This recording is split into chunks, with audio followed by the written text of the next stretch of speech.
is the Big O Show. This is the Big O Show. This is the Big O Show.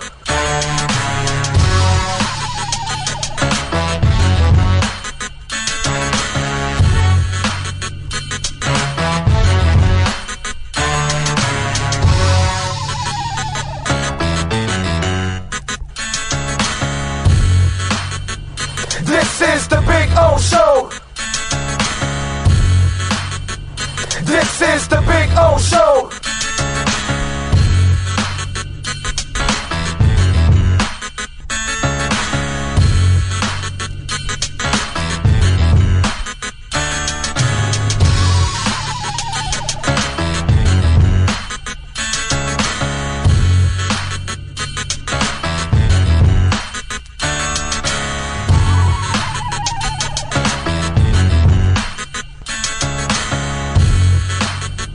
This is the Big O Show.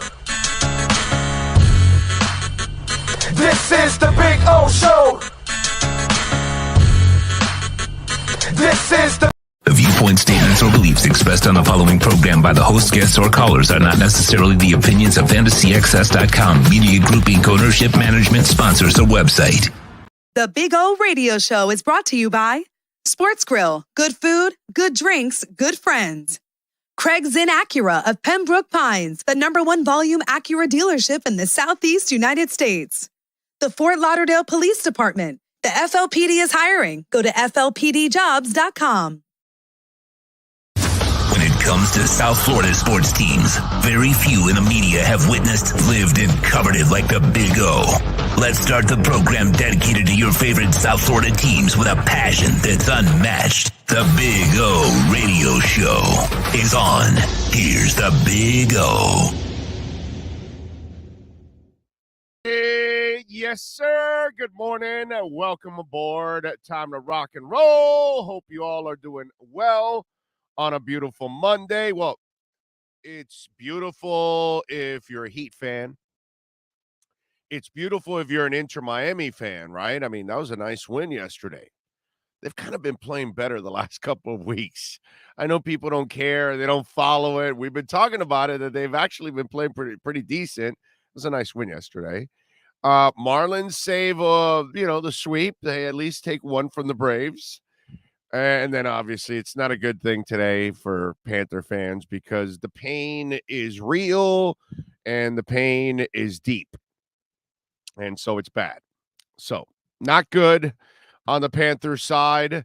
We're going to have Ira Winderman joining us in a couple of minutes. So, we will have Ira here at the close to the top of the hour around 10:10. So, we'll have some fun and we'll move on, right? Because that's what we do with Essential Moving Experts. We move on, baby. Move some. That's what it's all about. Sean Stanley, of course, mastering this program. So where do we start? I mean, by the way, last night I had a really good time at Pat Benatar and John Waite. Although I feel terrible for John Waite. I just wish we could see a whole band with John Waite. I've seen too much of this acoustic set. That's why I was so pissed when Patty Smythe and Scandal canceled, because I was really looking forward to seeing Patty Smythe. Actually, I've never seen Patty Smythe and admire the crap out of her, and she's got such a phenomenal voice, man. It would have been fun to see her open up for Pat Benatar. And Pat, by the way, did not. Pat and Neil, they never disappoint. They always sound phenomenal. Pat looked great. Neil looked great. They sounded phenomenal. And I'm just so happy that they're in the Hall of Fame. But that was good. That was good last night. And by the way, kudos to the Pompano Beach Amphitheater. I had no idea. I got there last night, and they've added a canopy to the entire amphitheater. That's freaking awesome. I mean, because we do have a lot of rainy nights, and, especially now going into the summer, that every afternoon into the early evening, you're going to get showers all the damn time. And you go out for concerts at times, to the Pompano Beach Amphitheater, and you were always like, crossing your fingers, hoping that it wouldn't rain. And dude, wow. I pulled into that place and I'm walking, I'm going, wow, this is freaking awesome. So thank you, Pompano Beach Amphitheater, because that's such a groovy little place to see a concert. I love going to the Pompano Beach Amphitheater for a concert. Really, I enjoy the hell out of it. I think it's a terrific little facility. That was the only thing they needed. You can't have an outdoor facility in South Florida without a roof, dude. Meisner did the same thing. Meisner was out in the open, and then they finally added that roof, which you have to, man. You're in South Florida. So Pompano Beach Amphitheater, props to you, man. And if you didn't know that, now you do. So just in case, if you were thinking, I don't know if I should go to Pompano Beach Amphitheater when it rains, I get wet. Well, no, you don't now. Well, I mean, you'll still need your raincoat to go back and forth from the car to the amphitheater, but that's like pretty much any place except for, well, maybe the Hard Rock or something. Very few places have, the whole damn parking lot connected to it.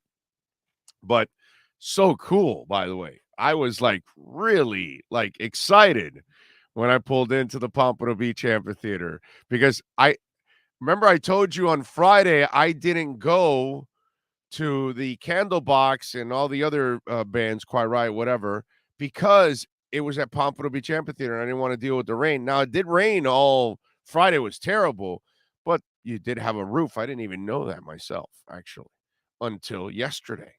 Had no idea. Props to the city of Pompano Beach. You have now made that facility perfect now. It was close to semi-perfect, because the acoustics are awesome. It's a great place to go, park, everything. I love Pompano Beach Amphitheater, but man, that was awesome. That was very cool. Fred Soros says, thanks for the Pat Benatar videos. She still got it. Yeah, we posted a couple videos on our Instagram page at Big O Radio Show. Follow us there. And then on Twitter at Big O Show. Whenever we go out anywhere, we travel, we'll post some videos, or we go to concerts, we'll always post some videos. Marta says, I love Pompano Amphitheater for sure. It's a great venue. Yeah, it is. It's awesome. And now with the roof, man, that is fan-freaking-tastic. All right. We got plenty of time, obviously, to talk a little bit about the Panthers. Let me get a little bit into the Heat and talk about tonight. And let me tell you something. One of the things that I love about them winning game 3 is that tonight all the pressure is on the Boston Celtics. The world is on the Boston Celtics. They had them favored by 6.5. We won our liquor split matchup of the night. We told you to take the Heat. We're now on the positive roll of the liquor split matchup of the night. We were on the negative roll of the liquor split matchup of the night when we kept telling you, well, wait a minute, hold on a second. You got to go opposite of whatever we pick in the liquor split matchup of the night. But in this case, we've actually been on target in the liquor split matchup of the night. So, and tonight they're favored again by 6.5. And a lot of people say, well, maybe, you rest some guys, you coast. Jimmy wants to play. Do you play him? This, that, all that, and you got to go for the jugular, man. You have to go for the jugular. You don't give the game away and say, well, it's 2-2. We're going back. We got two of the next 3 at home. It's a 3-game set. No. You want to try to win tonight. You want to cut their heart out. And again, Sean, as we've talked about this, and those of you, I'm still waiting for the Boston Celtics to show up in an Eastern Conference Final. So, they don't get past this stage. You know what I'm saying? As much as they talk about Tatum and Brown, and I know their talent and all that, there's still a little bit of softness that I see in that group.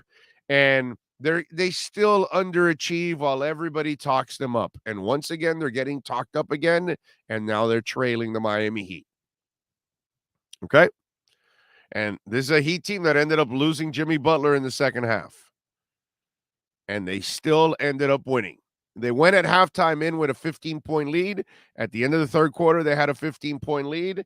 And at the end of the game, they ended up winning by, 10 or 11 points? What was it? 6 points. 109 to 103. So it was a 12.5-point swing according to Vegas because they had them favored by 6.5. And they've got them favored by 6.5 again. So they keep talking up the Boston Celtics. They keep wanting them to win. They keep picking them to win, and nobody picks the Miami Heat. Because maybe the Miami Heat is the tougher team. Maybe the Miami Heat is the team that has more character. Maybe the Miami Heat is the better team, the deeper team. We will find out. We will find out. One of the reasons why I picked the Heat the other night was I did not feel that the Celtics were that much better than them in game 2. I know they kicked their ass, but to me it was an aberration more than anything else. And I know a lot of you jumped off the bandwagon and, oh no, the Celtics are just that much better. And no, it's just a game. And some of you were already getting nervous when Jimmy went out, and so it was kind of funny. I guess I'm a little crazy and I have a little more faith in these guys, and they got it done. But the best thing they did now is put all the pressure on the Boston Celtics now. I mean, the world is on them now. And if the Heat can get out to another big start again, that would be as demoralizing as it gets. And the thing about this Celtic team is I still don't believe they're mentally tough. So I think you can break them down. So great job by winning. Great job by putting all the pressure on the Boston Celtics. They're the favorites. Everybody thinks they're going to win. The only people that think the Heat are going to win are probably the people in the Heat Nation. You see a lot of the talking heads pick the Boston Celtics. Very few pick the Miami Heat. So now the Heat has to go out there and prove it. But tonight would be a beautiful thing. Now, part 2 to this. We talked about Bam Adebayo. And I told you, does Bam want to be a garbage player? If he's fine being a garbage player and being Mr. Passive, then go ahead. Be Mr. Passive. Did you watch Mr. Passive on Saturday night? He didn't want to be Mr. Passive. So now the question is, nobody doubts whether Bam can do this. We all know he can do this. Right? But what we need Bam is not to be Barkov and Huberdeau. That's what he's been. Super talented, but passive. So what happens tonight? Same bullshit with Bam? Is it the same bullshit, Bam? Do we see the same bullshit with you that we've been watching for years? You have a great game, and now you disappear. What do you want to be, Bam? What do you want to be? Are you going to tease us with Saturday and be Mr. Passive today? Jimmy's not coming in 100%, right? We got Peyton pulling leg Pritchard, that little bitch, right? Yanking on Jimmy's leg, trying to injure his ass. So you know Jimmy is not coming in at 100%, my brother. You know Lowry is not at 100% either. If the Miami Heat are going to win the title, not just beat the soft-ass Celtics, I'm talking about winning the title, the NBA title. You saw the Bam on Saturday night? You know that Bam that we rarely ever see? The same Bam that when he does show up like this, he disappears again. That's the Bam they need to win the title. The guy on Saturday. Now, if Mr. Passive wants to show up again today, and, it is what it is. But Mr. Passive, all right, I don't want you to be Barkov and Huberdeau, because that's what Barkov and Huberdeau's problem is. They're more like Bam and not like Jimmy. But Bam, I need you to be Jimmy again. Tonight, the next night, the night after that, against every game against the Golden State Warriors, I need Saturday nights, Bam. I need Mr. Saturday Night Special.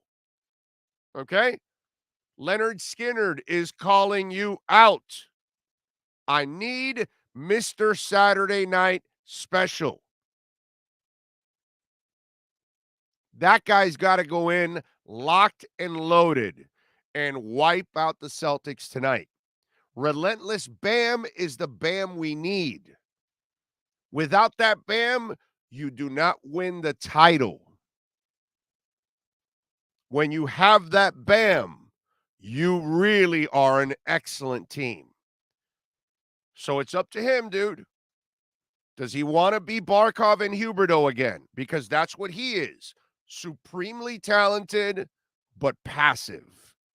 Saturday night, I don't know if it was UD. I don't know who lit a fire in his ass, but we see it every couple of times during the year. We're like, wow, yeah, that's that Bam. And then all of a sudden he gets back on the milk carton again. So I hope UD's up his ass with this. I hope Pat Riley, somehow or another gave him a ring, said, you ever watch Alonzo Mourning? He plays like what you played on Saturday every day. He used to practice like that. I'm just saying. We called it out on Friday. We called it out on Saturday. The young man responded Saturday night.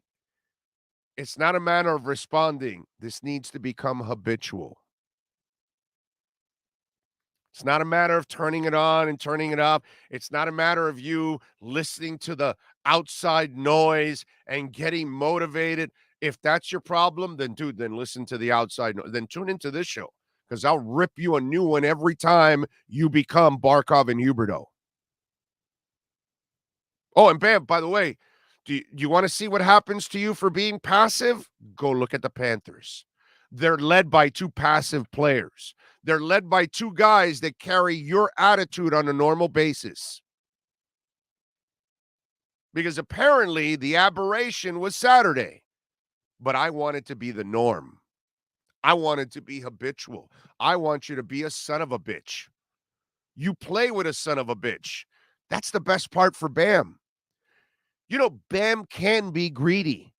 Bam can be selfish and self-centered instead of being selfless. Do you know why? He's led by a superstar in the team that is the most open superstar I've seen in a long, long time. He's like Magic Johnson in a way. You have an assist, and you have an assist, and you have an assist, and I'll get you involved, and I'll get you involved. I mean, Jimmy Butler is the Oprah of superstars. You will be a part of the offense, and you'll be a part of the offense, and you'll be a part. So take over, kid. You got a guy that happily will feed you. There's no eagle in the way. There's no Westbrook saying, yo, I need my ball. There's nobody ball hogging that, oh my God, I got to have mine. No way, Bam. No. You got an ultimate superstar that will share. So Bam has the red carpet to be selfish, to be self-centered, to take over. Do you know why? He's also one of the freaks. Did you watch him fly through the lane and dunk? He can do shit that most of these guys can't do. But, dude, unleash the Kraken. Please unleash the Kraken. There is no Medusa to stop you. Unleash the Kraken. So what I saw Saturday needs to be habitual. What I saw Saturday needs to be the Bam Adebayo I need to see every night. The Heat fans need to see it. His teammates need to see it. Dude, you want to lift that Larry O'Brien trophy? You want to add that fourth banner? You want to be a part of that fourth banner? Play like you played, Mr. Saturday Night Special. Ira Winderman and our Acura Pembroke Pines Miami Heat and NBA report is next. Heat fans, time for the best insight of your favorite team with insider Ira Winderman, exclusively on the Big O Radio Show. It's the Acura of Pembroke Pines Miami Heat and NBA report. Here's Ira Winderman. All right, Ira, we have warmed up the seat. You heard me. Do we get the habitual? Do we get now the new Bam? The every night Bam? Is he ready to step up and be that guy? Because that guy can lead this team to a title. The problem, Big O, I always like to start with a counterpoint here to keep it spicy, is Jane, you ignorant slut. I'm sorry. Go ahead. I'm sorry. Which really makes people realize how old you are, considering Jane Curtin is about 80 now. But that's another story. It's a You can only have one greatness alpha. never disappears, boy. Never. Point counterpoint will always be one of those great segments. But Dan go ahead. Aykroyd's greatest hits. The problem is, Big O, you can only have one alpha. You just can in basketball. It's a 5-man game where only one person has the ball at a time. It's not like you can have sort of a hockey line where 3 guys like the Panthers during the regular season played it that way. So with Jimmy Butler first ailing in the first half and out in the second half, the canvas was there for Bam. It is very hard to go from being a beta to being an alpha on a regular basis. And teams that do that have different guys on different nights, generally are not winning teams when you look at where we stand in the playoffs. In basketball, more than any sport, even the NFL, because the quarterback has to have a running game, has to have someone to throw to.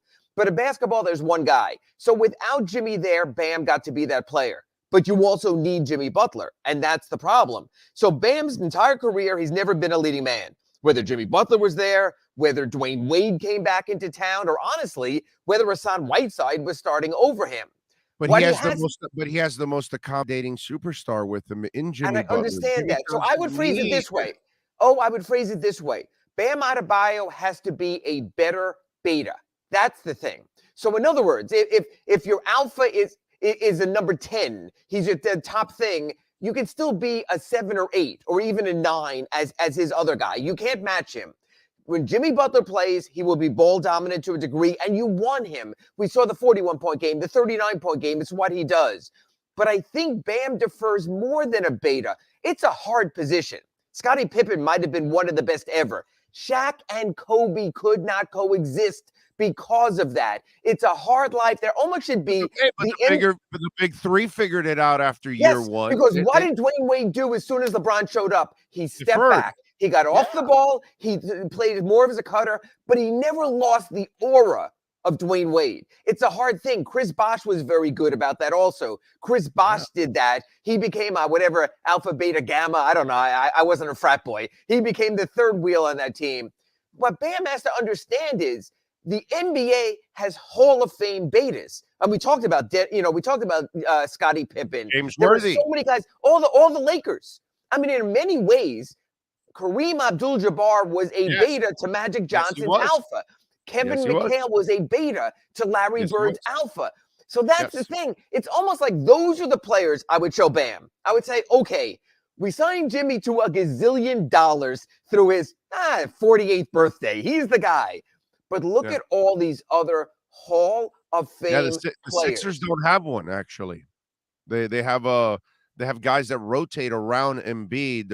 And that's why they have not advanced out of the Eastern Conference Finals in the last 3 years because of that. Even when they had Jimmy. Although Golden State with Clay has figured it out. It's Steph's team. It's Steph's team. It is the Stephen Curry. But Clay defers is what I'm saying. It's the Stephen Curry Warriors, but Klay Thompson's right there. Draymond Green sort of in the Bosh role, that third guy, and they all figure it out. That's where Bam has to be. But you're so right. In Philadelphia, when Jimmy was there, they wouldn't let him be the alpha because Ben Simmons wanted to be the alpha, because Tobias Harris was there, Joel Embiid is there. You have to figure out your team. Boston went through that for a long time this year until they said, Jason Tatum, you lead us. Jason Tatum, you lead us, but Jaylen Brown, you be an all-star. You be there. Marcus Smart, the same thing. So I think Saturday was a step forward. It showed Bam Adebayo when you have the canvas to yourself, you can be that guy. Now you have to be with Jimmy. And here's the other part of that big O. Well, wait a minute, but doesn't he kind of have the canvas to himself because Jimmy's not coming back 100% because got Peyton pulling leg Pritchard, and we'll see. And Jimmy might have to defer more, just like Kyle did in his first game back. Or you can get drafted by a really craptastic team and dominate like Karl Anthony Towns and win absolutely nothing. So yes, you could say to me, Ira, look at Karl Anthony Towns. He's way more dominant than Bam.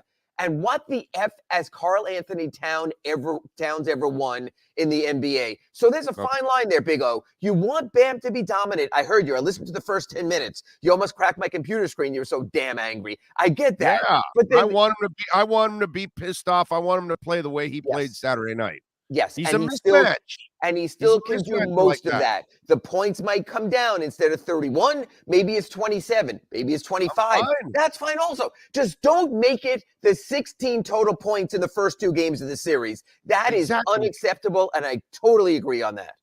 That's what I just want Mr. Aggressive. Now, today might be a little bit more of a challenge, right? Because we might get the Williams boy back, right? The big And Williams Robert boy, not the Williams, little one. and the size of Robert Williams affects Bam, and bigger Yeah. bodies have affected him. And then they could throw all the bodies at him. Then you could throw Robert Williams, you could throw Grant Williams, you could throw Al Horford in there, you could throw Daniel Tice. It changes the dynamic.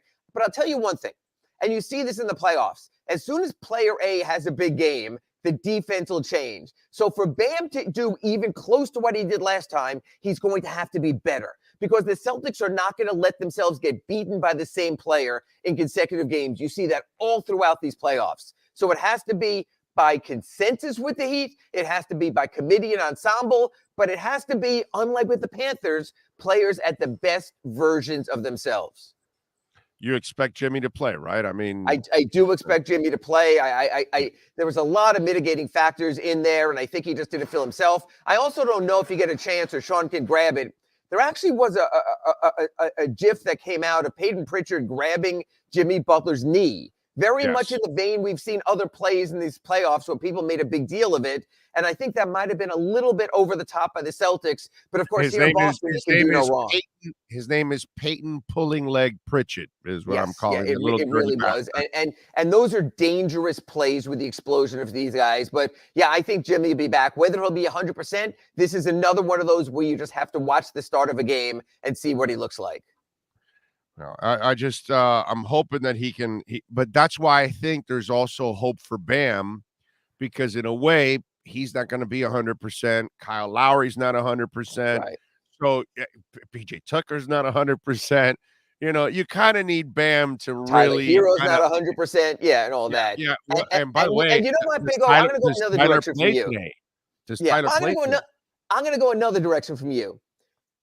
As much as you're talking about Bam today, maybe tomorrow when you have Anthony Chang on your next report, not our accurate Pembroke Pines report here on Mondays, you can ask him about Tyler Herro and what he did or didn't do, because that's the other guy that has to step up. That's the other guy that has to show up in this series as well. Yeah, no, I'm with you. Tyler has to step, but here's the thing. If he's not 100% and he's not playing well, are we better off watching Strus more and Caleb more? Maybe start getting, because I think what's also hurt Caleb too is that he hasn't had consistent minutes, and it hasn't allowed him to get in a groove also. And I think he's such an important piece because he's a two-way player and can help out in so many ways. So do you say, Tyler, you're not at 100. Let's give you a little time to kind of recover, buy another day or two to get back to Miami. I'm going to use Caleb a little bit more in a game like this.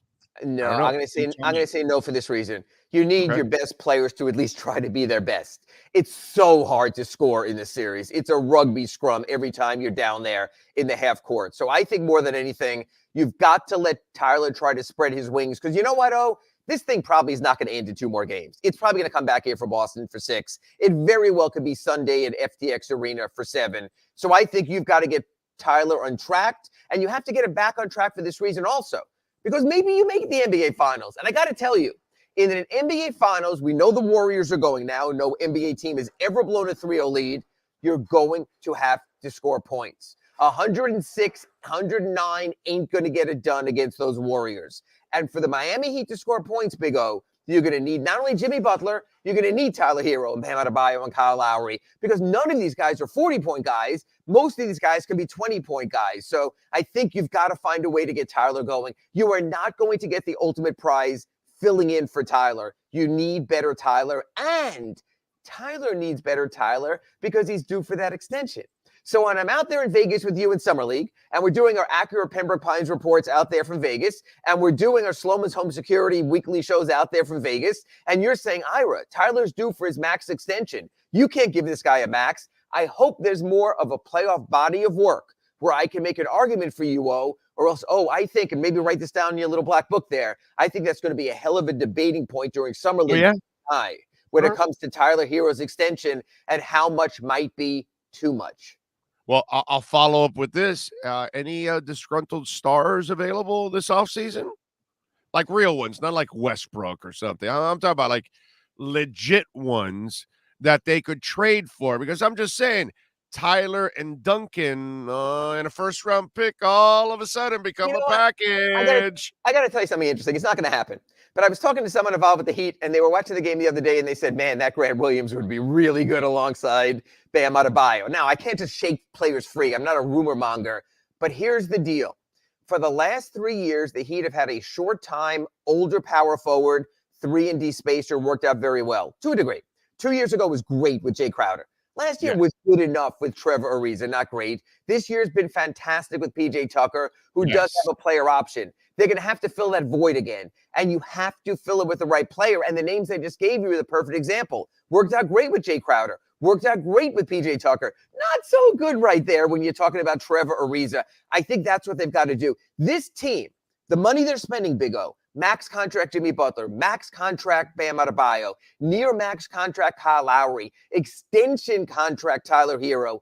Even if you move off of Duncan Robinson, maybe package your number 27 first-round pick, maybe, I know you don't want to give up a Yurtsevin or maybe a younger talent and move Duncan out of the way, you can only carry so many big nuts. You can only carry so many big tickets right there. So I don't think there's going to be a major offseason haul. Look at the last 2 offseasons for the Heat. Jimmy Butler 2 years ago, Kyle Lowry last year. You can't do it every year in a salary cap league. I think this summer will be more about filling in whatever holes they have, and the rest of this round and maybe the NBA Finals will show where they need to go.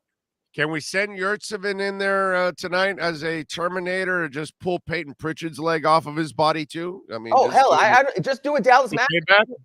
Just have him do a Mavericks. Have him stand by the bench and stand too close to the court and just stick out a leg. Have him pull him on Keith Morris. Just do it that way. Or was it Pittman? Michael Pittman? What was Pittman's first name? Was it Michael? Dexter Pittman? Dexter Pittman. Who went in against the Pacers as the destroyer, as the Terminator. Yeah, maybe you could do that. But that's literally when the Heat's big men were, quote unquote, the expendables, because if it wasn't Pittman, it was Ronny Turiaf. Yeah, you had all your big names there. Yeah, perfect. Thank you, Sean. Here's Peyton pulling leg Pritchard, that little bitch. Go ahead, play it. And that's the right name. You don't have is that the shot or just the video? You don't have the video? Oh, there's a video for it too, but yeah. Well, actually, there's a loop of this, but you know what? This is a good shot, and this is and then as soon as this ends, if you get the video later in your show, if it's not on our accurate Pembroke Pines report here, you'll see Pritchard sort of get up and like, what did I do? Right. What happened? Right. You know what? There used to be a certain degree in this league where you understood that these are also your fellow coworkers, that you're trying to present the best product, that at this time of year, the television ratings can impact the salary cap. But you get all these little, to use your words, big old bitches who get involved in there and really gum up the works, and that's a damn shame. Dude, that's a what's the name of this loser that plays for the Bucks that I can't stand? Grayson Allen. Yes, that was a Grayson Allen-like move, bro. Yeah. Come on, man. I mean, that's the kind of shit. I don't disagree. Get your ass kicked in a pickup basketball game, man. You don't pull that stuff off. All right, so 6.5 Celtics tonight. How you viewing this? You know what? We've seen this. Oh, there's a video. So you're gonna play it for us? Oh, look out! Look out! The exceptional producer that is Sean Stanley. He's gonna enlarge it now for us. Can you maximize it? Hit the maximize button there. Yeah, that's right. He's figuring it out now. All right, let's see. We're gonna enlarge it, and we get to see Peyton pulling leg Pritchard. That little bitch, and you'll see how dirty it is in that play. Or not. All right. Or not. Yeah, I don't know. Sean, you frozen there yourself? Well, I know there's a little audio here now. Sean trying to get that. Sean, if you don't get that loaded, just to talk about tonight's game, Big O in a 6.5-point line, I will say this. Every time a team has lost in this series, they've come back with a vengeance. It's been a way. So I think the Celtics come back, make their statement, and I think we wind up. I hope not. We wind up with the best of 3 series after tonight. That's my thoughts. Yeah. Although I think they want to. They're going to try to make it 3-1 here tonight. I think they want to walk. They want to make it. Yeah. I don't think they want to just like some people think. Oh well, do you rest guys? You're going back to no, dude, don't take it like that. You try to make it 3-1 and make it. Yep, they were 3-1 against the world of pressure is on Boston tonight. They were 3-1 against Atlanta. They closed that out. They didn't get to 3-1 against Philly, and it got a little tense when it went back 2-2 to FTX Arena. So they know the feeling. They know what it's like to go home in a closeout Game 5 in the Atlanta series, and they know what it's like to go to Philadelphia, and all of a sudden you're in that tight series again where you have to win a Game 6 or go to a Game 7. So they know what it means. But, one thing more important than anything, Boston is much better than Atlanta. Boston is much better than Philadelphia. This is a very, very good team. And honestly, after seeing Dallas, the three best teams left right now, obviously, are Miami, Boston, and Golden State. Oh, yeah. Yeah. One more thing before I let you go. Sure. We talked about this on Saturday, actually. We talked about this on Saturday that do I have as much a problem with Bam or do I have a problem also with Spo? So Saturday night, how much of it was that they accommodated for him? In other words, force the issue and try to create more offense for him? Or how much was it Bam dictating and taking over and just wanting to be a part of the offense? To go full circle for our accurate Pembroke Pines report today, it was mostly Jimmy not being there. That's factor one.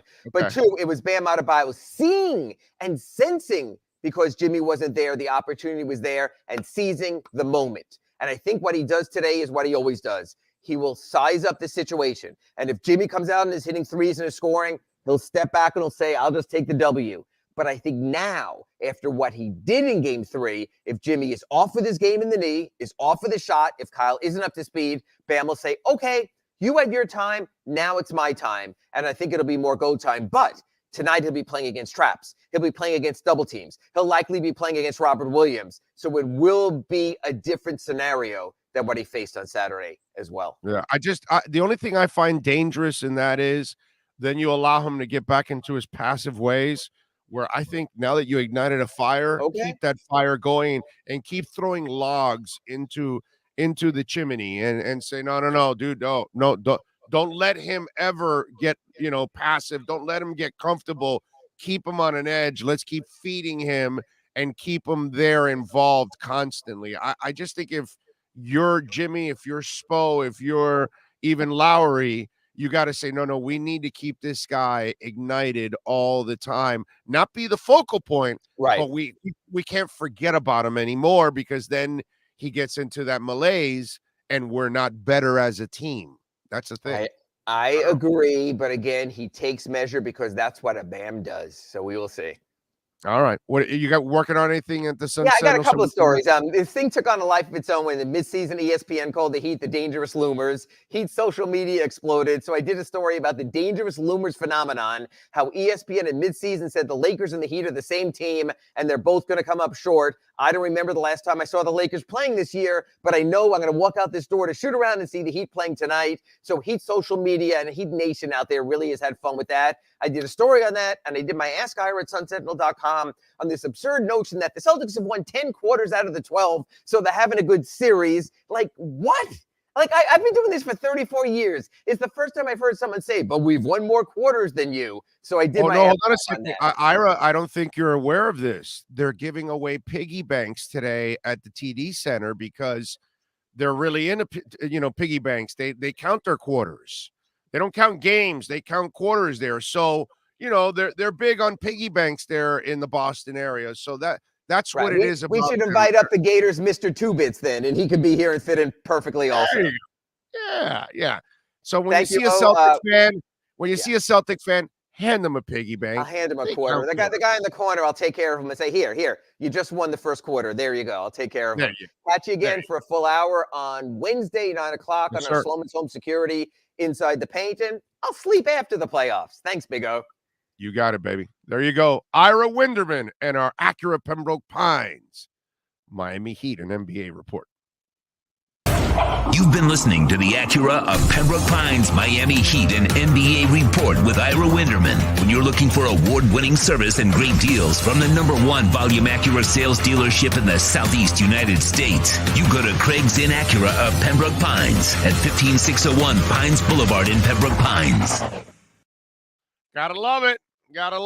FLPDjobs.com. You see it right there. The Fort Lauderdale Police Department is hiring certified police officers. So go to FLPDjobs.com. All right. We thank Ira Winderman as always. Big O needs to coach. Why do you people always want to kill me? Big O president. Big O needs to coach. Big O, go back to radio. All the stressful shit that you guys just want to kill me. What's wrong with you? Don't you all see I'm happy here right now? I love what we're doing here. I love working with Sean every day. I love that we have all the best insiders in South Florida, and we're adding now national insiders. And we get to do it. You realize not this weekend, next weekend, Sean and his lovely girlfriend, right? Or is it wife? Wait a minute. Hold on. Wife, right? Is it wife or girlfriend? Why do I always get that confused? Girlfriend or wife? Girlfriend, right? Girlfriend. And me and the wife, we're going to be in Daytona at Tortugas, which, by the way, we got to bring Scott on to talk a little bit about that. And we're going to be in Vegas in July.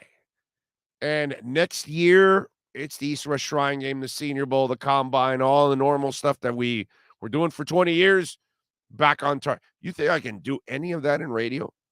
No. So, you think I could do that if I was a head coach? No. You think I could do that if I was president? No. Here's where I want to be. Right here with you all every day. So I'm happy. What you want to do is visit our terrific sponsors. Hit the notification bell, subscribe, share the link, hit the like button. These are the things that you want to do for me.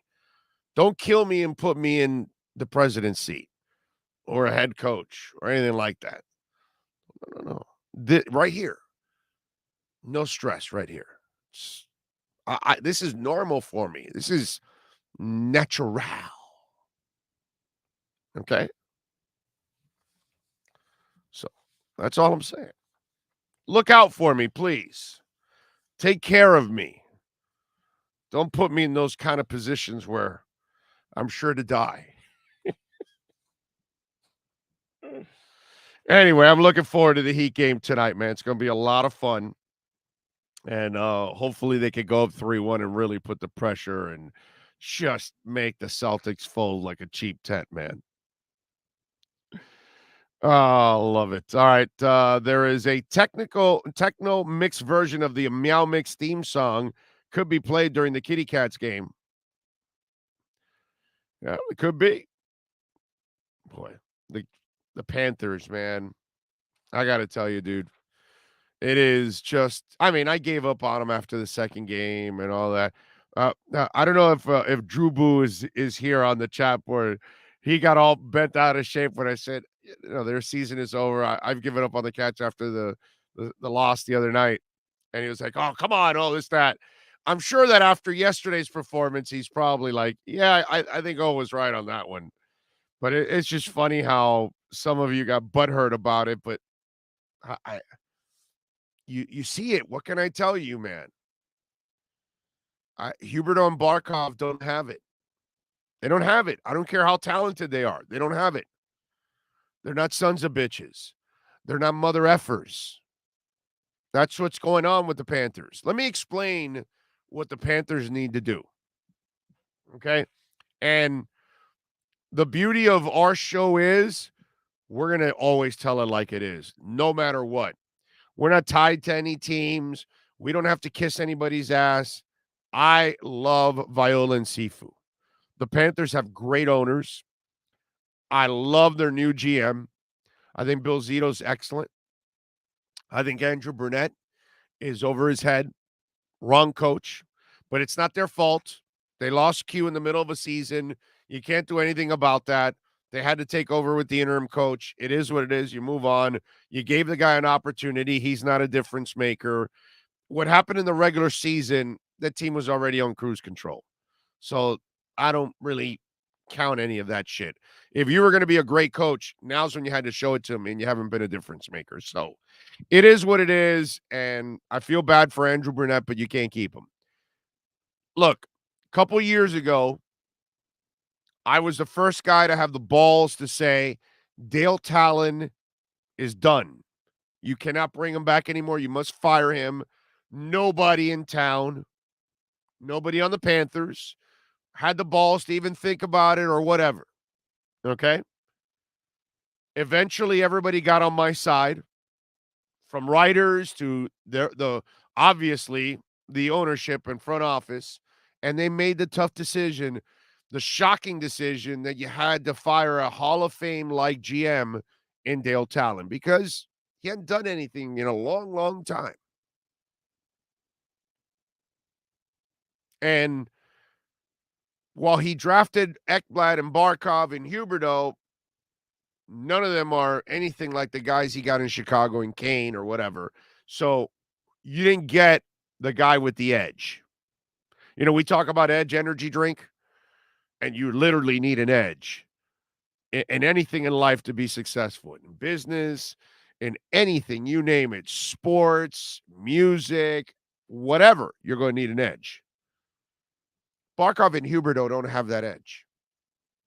They're supremely talented. They don't have the edge. They play like Bam Adebayo when it's not Saturday night. And it's not good enough. So I'm going to tell you what most people don't have the balls to say. You got to trade one of them. Probably. That's probably what's going to have to happen. Do you know why? And again, I'm not smart enough to do this, but Pat Riley is. And over the years, he found a disgruntled Tim Hardaway. He found a disgruntled Alonzo Mourning. He found a disgruntled Shaq. He found a disgruntled Mason. He found a disgruntled LeBron James, a disgruntled Bosch, a disgruntled Jimmy Butler. You get my drift? And he changes the fortunes of his franchise by finding that. I don't know if you can, I don't know if it exists because I don't know the contract situations of NHL players around the league. I don't follow the NHL. I follow the Panthers. I don't follow the NHL like I follow the NFL and the NBA. Okay? I got to be honest. So I don't know what disgruntled NHL star is available. But if you can find a son of a bitch somewhere that's available, a mother effer that's available, Barkov and Huberdeau are not mother effers. But you're probably going to have to trade one of those two guys to go grab that other mother effer. But you need a mother effer. You need a Kucherov. Okay? You need a Stamkos. Those are mother effers. Okay? I need a Dwayne Wade on the Panthers. A guy with a beautiful kid smile.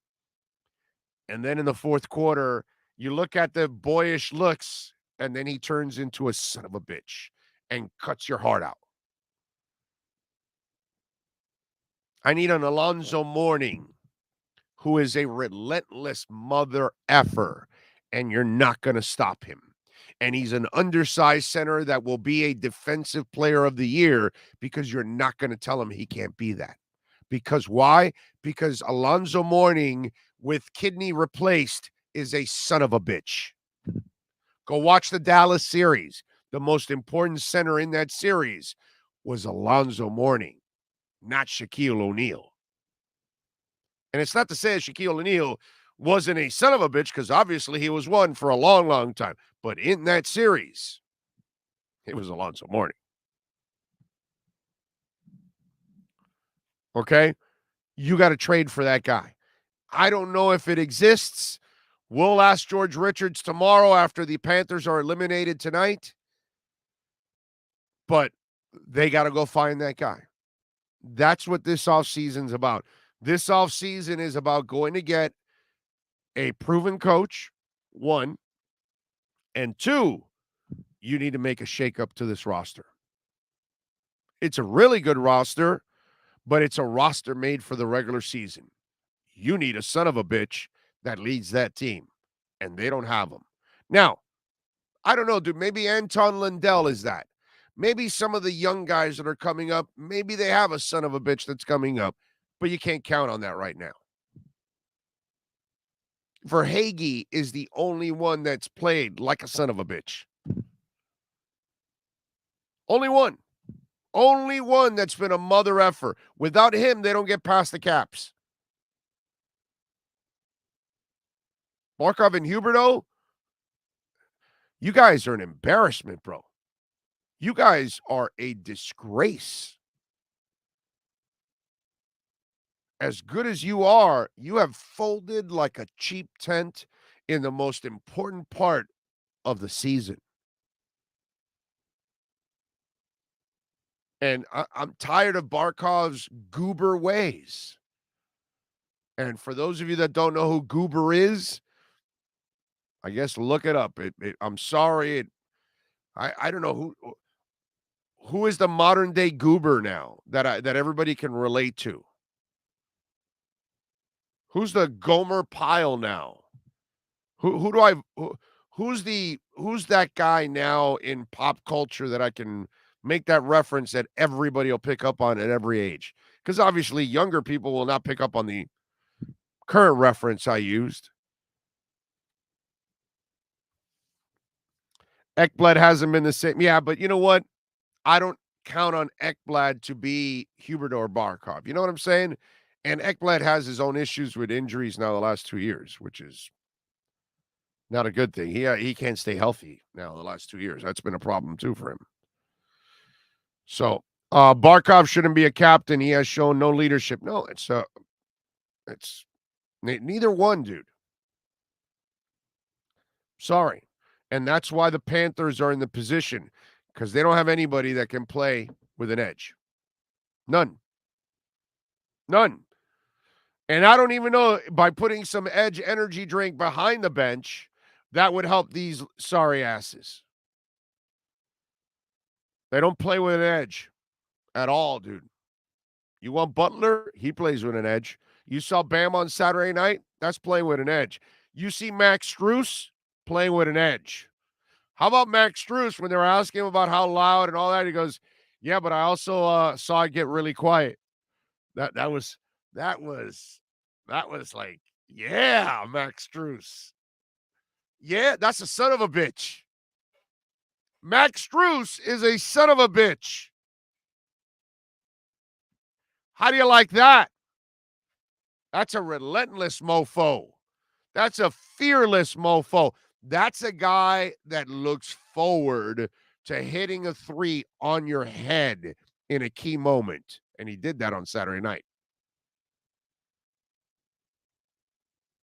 Barkov and Huberdeau have never shown me what I've seen from Max Strus in the postseason, and it's his first postseason. Think about what I just said.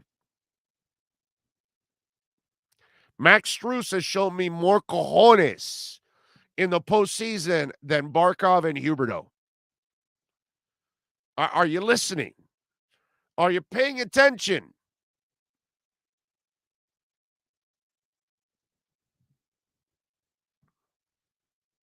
You play with an edge in today's NHL, you get penalized or tossed. Yeah, well, I just saw them get a 5-minute major and turn it into 2 minutes. I'm not sure what you're watching, but I'm watching Tampa Bay hit the hell out of our guys all the time. I'm watching them push back a lot more than us pushing back. Brother, the party's over. Go send excuses somewhere else. That bullshit don't fly here. Okay? The Tampa Bay Lightning have shown me cojones. They've shown me physicality. They've shown me clutchness. They've shown me a goalie that's saying, F you. They've done everything right. Everything. I don't care. I'm not worried. Whatever penalties or whatever you want, there's no excuses, man. The Panthers get no breaks. It's up to ownership and Zito to fix this problem. Go get yourself an SOB. Okay? Oh, and by the way, the failures of the playoffs now justifies even more while Dale Talon's ass needed to be thrown right out into the street. Okay? Because we have stuck with these so-called stars forever, and we find out that they fold like cheap tents, and none of them are real superstars. Please don't tell me about Barkov being the great two-way player and this and that. Show me what you do in clutch moments. Show me how you lead your team and how you know how to win.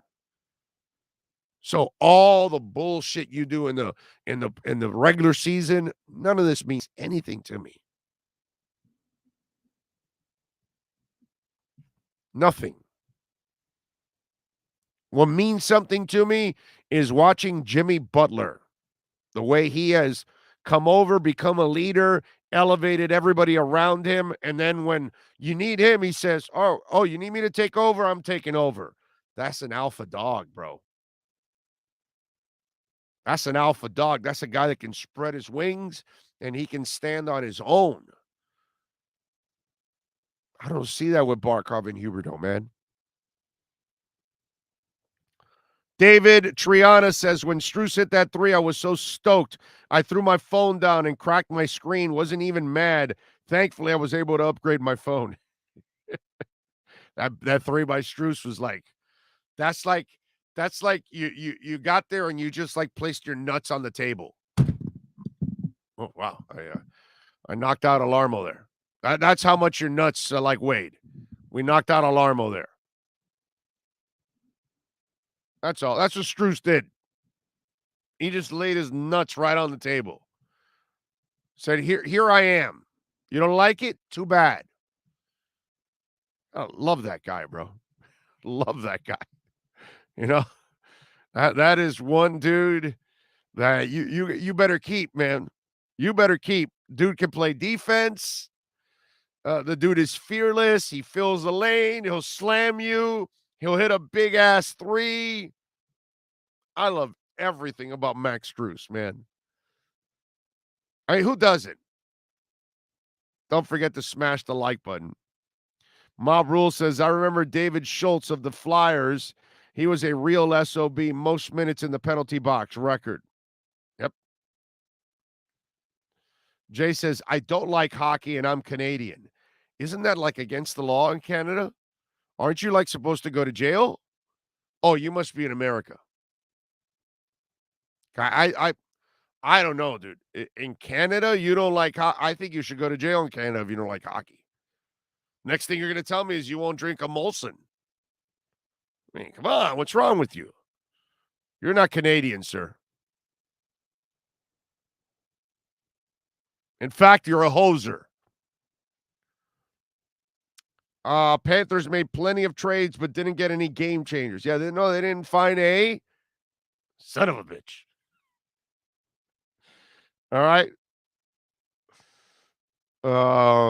That's sacrilegious. A Canadian who hates, and I'm telling you, he's got to go to jail. I'm just saying. I'm tasing him and putting him in jail in Canada. Waiting for Sean to play the Meow Mix song. Yeah. What the hell is going on, Sean? We've been slamming the Panthers, and there's been no Meow Mix song.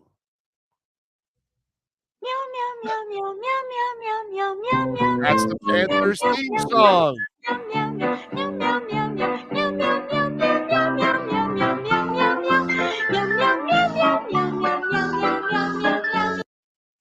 That's it. They don't roar. They're not really Panthers. They're cats. They're, mices. They're just cats. Barkov plays with catnip. That's all. Give me that theme song again. That's such a magical theme song for the Panthers. Here we go. Jam it. The song with Moe.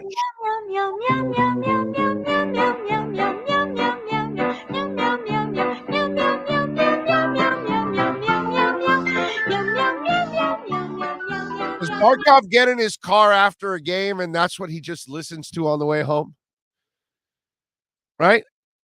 Really, maybe that's what they should be blaring all over the speakers at the FLA Live Arena. When the cats come out to the ice, meow, meow, meow, meow, meow, meow, meow, meow, meow, meow, meow, meow, meow, meow, meow, meow. That's it.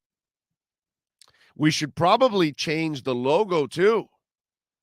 Just have like a cat playing with catnip or a little yarn ball or something like that.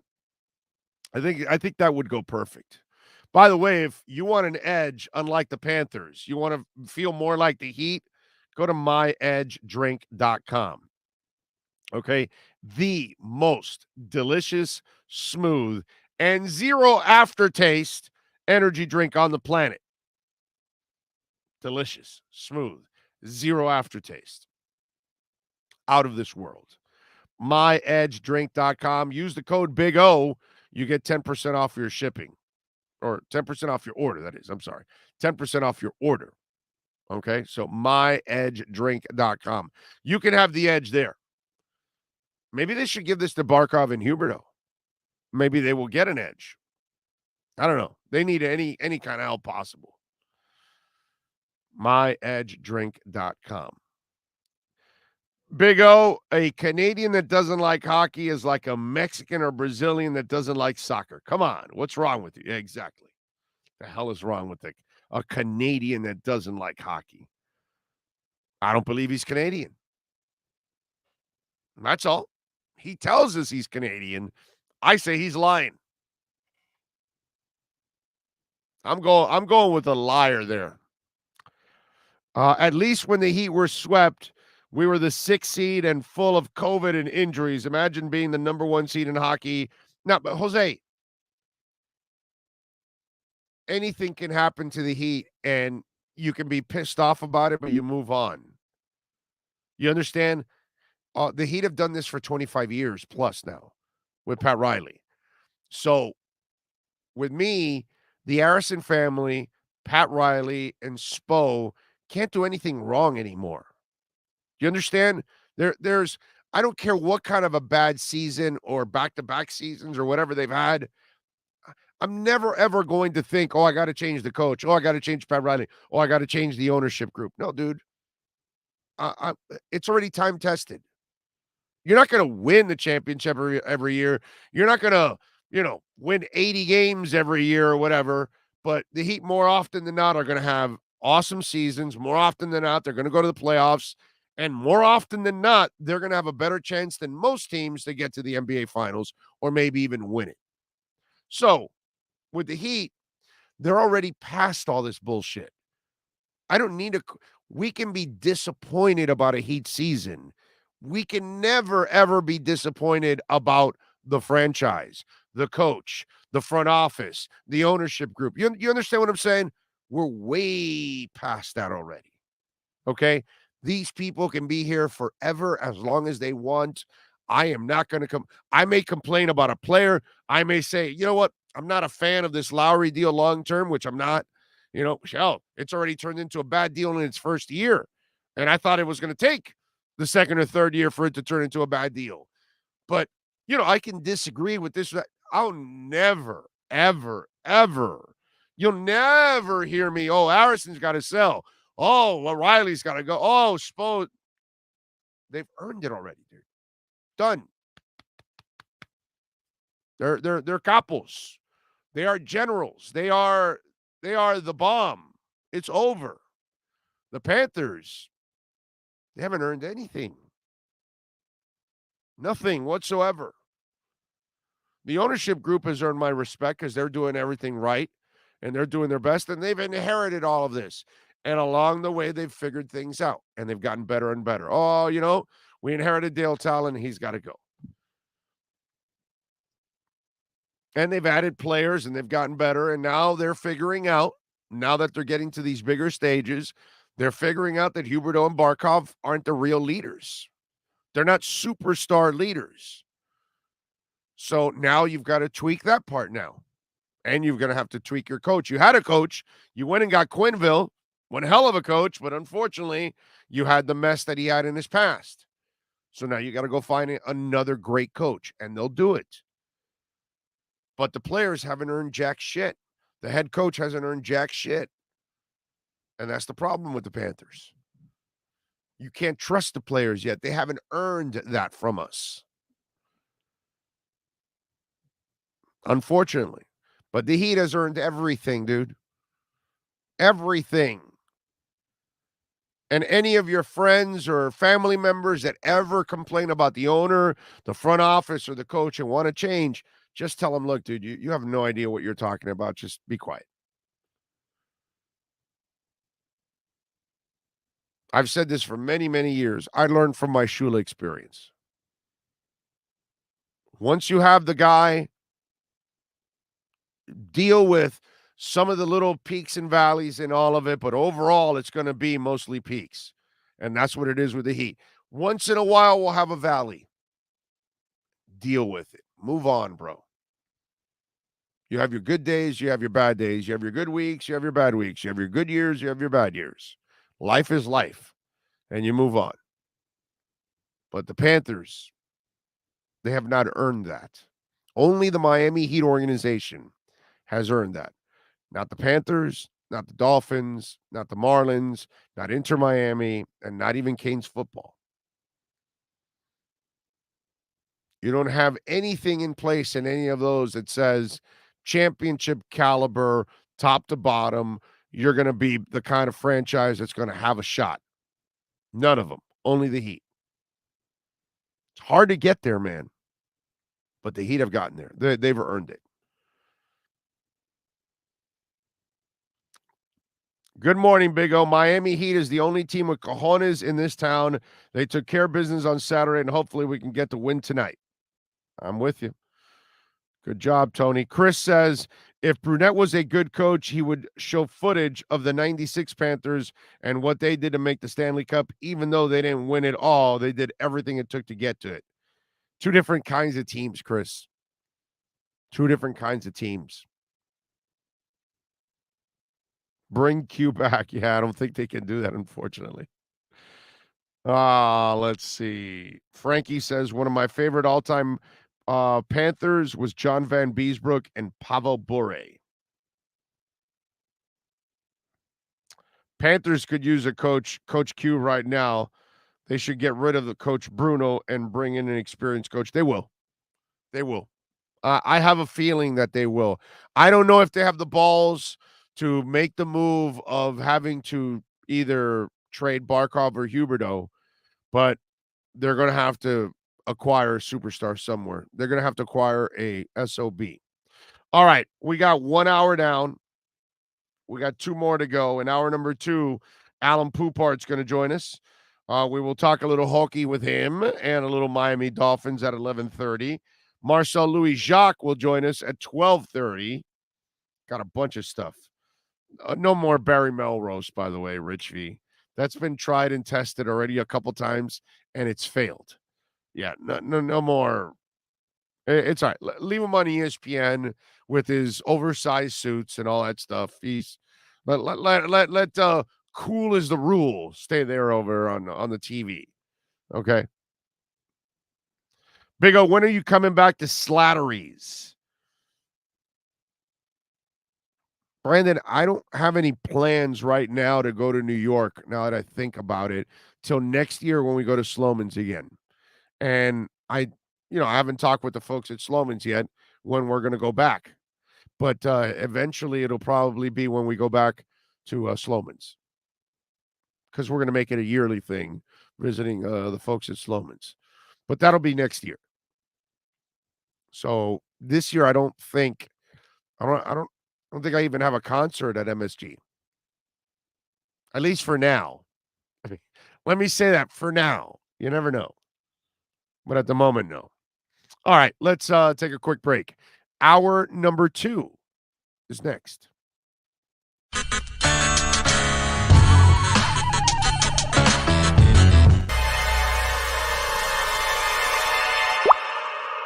What? Oh, look.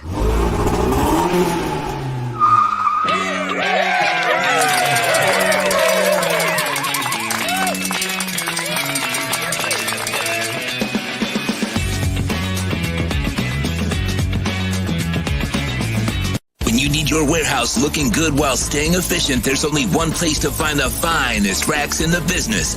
Pallet Rack City in Hialeah. 305-424-8547. That's 305-424-8547. Pallet Rack City is the company you need when you want your warehouse sporting the finest racks in the business. After all, who doesn't love a great rack? Pallet Rack City. 305-424-8547. That's 305-424-8547.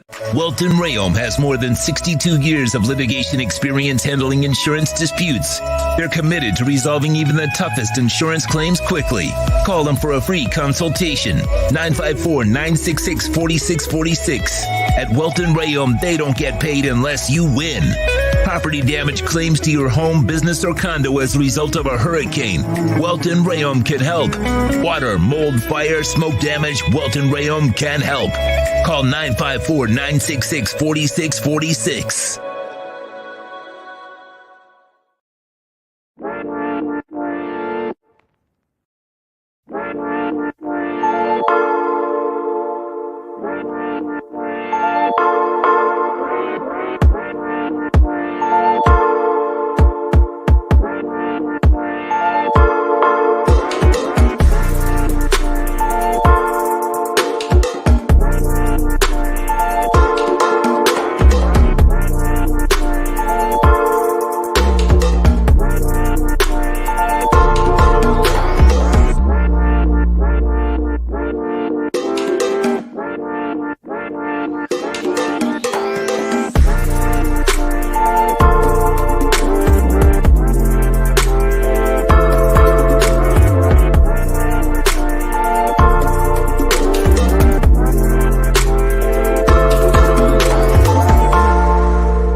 You move, you need a reliable company led by passionate folks, eager to assist its customers during a transitional process that needs to be smooth. Call Essential Moving Experts at 844-368-5750 for all your local and long-distance moving needs. You can rely on Essential Moving Experts. Mention the Big O Show and get $150 off. Family owned and operated, they offer free 30-day storage, full-service moving, fully licensed, bonded, and insured. Moving was never so easy. EssentialMovingExperts.com. If you're a Miami sports fan, then there's only one store to go to, and that's Caneswear at Miami Fanwear in Davie. They're your one-stop shop for all your inner Miami CF, Canes, Dolphins, Panthers, and Marlins merchandise. They have hats, t-shirts, game day jerseys, and so much more. Located at 2511 South University Drive in Davie, and open 24/7 online at Caneswear.com or InnerMiamiWear.com. Call them at 954-835-5597. Caneswear, the spot where Inner Miami and all Miami sports fans shop. Sports Grill on Bird Road, Miami Lakes, and their newest location in Doral is now hiring. If you're looking to join a great company and South Florida institution, give them a ring or drop an email. Sports Grill is hiring all kinds of positions from hostess to servers, bartenders, or join the kitchen staff to craft some great food for their amazing customers. Please send your resume to m.cruz@sportsgrillmiami.com or call 305-219-5726. That's 305-219-5726. Sports Grill. Good food, good drink, good friends. The viewpoint, statements, or beliefs expressed on the following program by the host, guests, or callers are not necessarily the opinions of FantasyXS.com, Media Group Inc. ownership, management, sponsors, or website. The Big O Radio Show is brought to you by Caneswear. Go to Caneswear.com, where all orders over $99 get free shipping. Sloman's Total Home Security. Protect your home with the best in the business. 1-800-ALARM-ME for the company serving America for nearly 100 years. 1-800-ALARM-ME. Tommy B. Butts Junior Enterprises.com. Licensed roofing contractor. 100% financing is available. Go to Tommy B. Butts Junior Enterprises.com. When it comes to South Florida sports teams, very few in the media have witnessed, lived, and covered it like the Big O. Let's start the program dedicated to your favorite South Florida teams with a passion that's unmatched. The Big O Radio Show is on. Here's the Big O. number 2 of the program. I hope you all are feeling well out there and feeling good in the neighborhood. Don't forget, Tommy B. Butts Jr. Enterprise is a proud sponsor of our program, and rainy season starts. I mean, it already started. Did you see what happened on Friday? And a bunch of you probably have leaky roofs out there. If you still have a blue tarp and anything that's going on, please call Tommy B. Butts Jr. Enterprises. The number is 954-735-9826. We're going to get pounded with rain now every single day for the next couple of months. And now's when people start calling the roofers. So call Tommy B. Butts. They've been at this for over 25 years. AAA rating from the Better Business Bureau. They specialize in all types of roofs, highly crafted, skilled, and professional roof mechanics, and licensed and insured. I tell you this all the time. Please do not ever have anyone come work at your house that is not licensed and insured, because you could end up in a lawsuit if they get injured in your home. All right? Because then it's held by your responsibility. So please, you call companies that are licensed and insured, like Tommy B. Butts Jr. Enterprises. So whether it's your business or your home, by the way, you call them, you get your roof done, I will do a free show at your home or your business. So call them 954-735-9826 anywhere in South Florida. 954-735-9826 for Tommy B. Butts Jr. Enterprises.com. All right. Let's see. Big O, I know I brought this to your attention more than once. I apologize, but it will take for the Miami Heat to get any respect from the outside media world. I'm pissed. Dude, they just got to keep winning. Just got to keep winning. And I said this already. Bam Adebayo cannot go back into that shell. By the way, and I was just talking to Ira about this. Jimmy Butler, Kyle Lowry, and Eric Spoelstra, I'm holding you three accountable. You cannot allow Bam Adebayo to go back into that shell. You need to keep him active and involved all the time. Jimmy, you want to go off for 35? Accommodate the kid. And I know he will. This is stupid. Kyle Lowry, I know he's going to accommodate him. Okay? Spo, you need to demand that kid gets the ball, and you need to keep him engaged. Do not allow him to go back into his defensive mode. It's great. I love that he plays defense. He sets picks, all that stuff. I need aggressive Bam. So, Spo, Lowry, and Butler, I'm holding you three accountable. The only way you win the title is if you have that Bam from Saturday night. I said I need Mr. Saturday Night Special. All right? I need a little Van Zandt in there.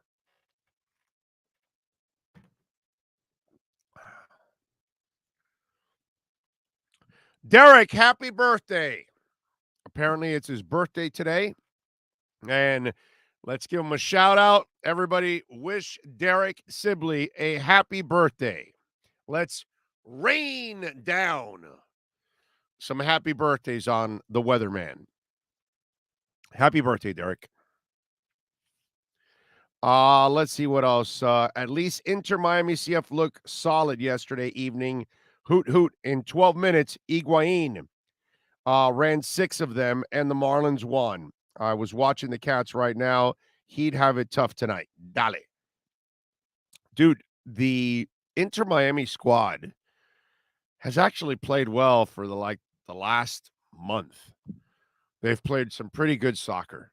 I know the results aren't all there, and there's some ties and, close loss or whatever, but they actually haven't – these young guys haven't played bad.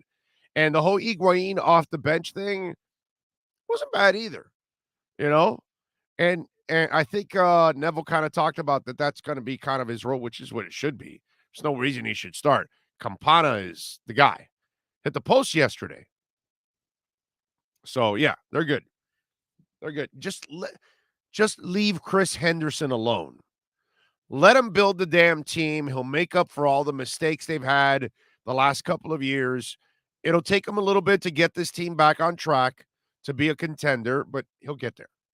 And Moss will figure it out. Moss is a really good dude, bro. He'll figure it all out. It's been a shit show. Place has been a shit show. Can't do anything about it. New business, you'll figure it out. It's all right. It's not the end of the world. We all live and learn when we do new things.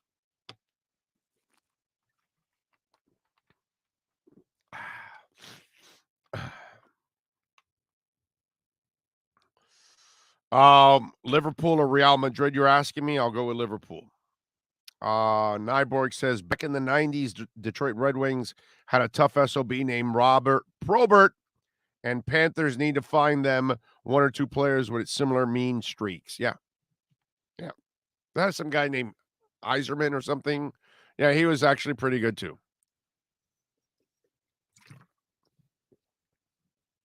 They need an SOB, man. They don't have one. They don't have a guy. They don't have a nasty guy, unfortunately. Inter Miami has a young squad, and they seem to be coming together. At least you see yes, there's progress there. They're fun to watch now. I mean, they were unwatchable for a long time. All right. I mean, maybe the first year with Lewis Morgan having a pretty decent year, but they have been pretty much unwatchable for a while now. And now these young guys, if you really, I know most of you don't watch, most of you don't care, and they're going to have to do a lot of winning to win a lot of you people over, but they have been playing better the last month. I give them credit. They're fun to watch. I really enjoy watching the young guys. I came back from the concert and saw the game. Big O special grilled wings with Edge energy drink. That sounds like a great tailgate food. Hell yeah. Hell yeah. Taylor and Duke playing lights out. Youth energy on Inter. Yeah. How about Lassiter? Lassiter's played well too. And Callender has played out of his freaking mind, man. The goalie has been outstanding. And Lassiter's goal was a beautiful thing, dude. Crossed it all the way to the other side of the goal. Got it right under the goalie. It was a nice little rifle, man. I like what Lassiter did. I mean, I've liked the addition of Lassiter from the get-go. He's just added so much. They have so much speed now that they get in trouble in their speed, and it gets them out of trouble. You know what I mean? And that's because of the youth and inexperience, but you see the talent. Before, it was old, slow, aging talent. You weren't going to make progress. With these guys, they need experience, and they're getting better. Yesterday's game was a really good game. By the way, it sucks this week. They play Wednesday and Saturday. Shit, man, couldn't they make the second game on Sunday? Did it have to be on a Saturday? And it's Portland, too. Anyway, enough. All right. Let's move on to talk a little bit. By the way, what is this thing with the Celtics and their reporters and their fans that they've won 10 of 12 quarters? And I'm sorry, I must have missed that. What do they not judge it by games? Isn't it a won and a loss? I didn't know this was like what, summer league or something, that they're giving you points per quarter or something like that. Is that what we're doing now? I mean, seriously, do the people in Boston, like I was just telling Ira this, that I guess they're in the piggy banks over there. Is that the thing with Boston? Oh, but they've won 10 of 12 quarters. Let me explain something to the Celtic idiots out there and writers that are writing this stupid shit that they've won 10 of 12 quarters to make yourself feel better. You're losing 2-1, morons. That's the math you got to figure out. You haven't won 10 of 12. You're not 10-2. Shit for brains. You're 1-2. Okay? Oh, and let me explain also something to you. Your team isn't that special if you won 10 of 12 and you're down 2-1. That means it doesn't take a whole lot of effort inside a game to beat your ass. Yeah, just hang around with them for a couple quarters and then beat them in one quarter, and it's over. You don't really need that much of an effort against the Celtics. You don't have to beat them for 4 straight quarters. You only got to beat them in one quarter, and you'll take care of business. See? See how this is what I tell a lot of you out there sometimes, that stats are for losers. And there's no better example than the losing Leprechauns going, we've won 10 of 12 quarters. Oh, does that make you feel better too, dude? Well, you can win 10 of 12 quarters. I'll take 2-1 lead in games, you moron. I'm serious. Just the next time you see a Celtic fan, hand them a piggy bank.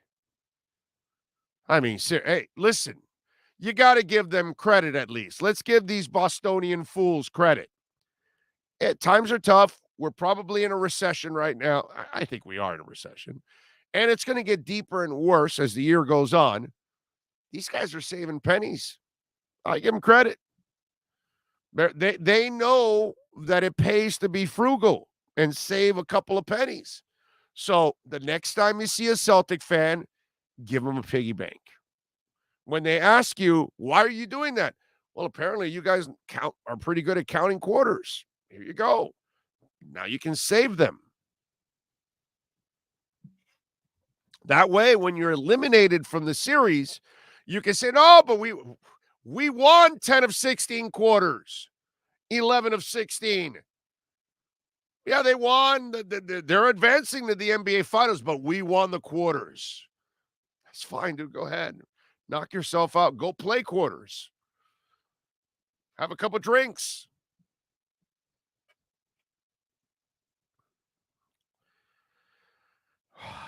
Willie Maldonado says, I live in Connecticut, and the reporter said that there's no way they can lose to the Heat because, according to them, they're a way better team. Well, no, of course. No, it's impossible. They're a way better team. Because, the Celtics have been proving that they're such a great, this franchise that is supposed to, are they headed for their 4th title now? Tatum and Brown? Because I know they were anointed as this incredible franchise that Danny Ainge was building, and they were going to win title after title and all these titles that they've won, but, they're so good. Great Depression 2.0 is coming, Big O. Watch your dough, guys. There you go. I wonder if Poupart watched the Gesicki interview with Brenneman. I know Poupart's going to say, well, what's he supposed to say?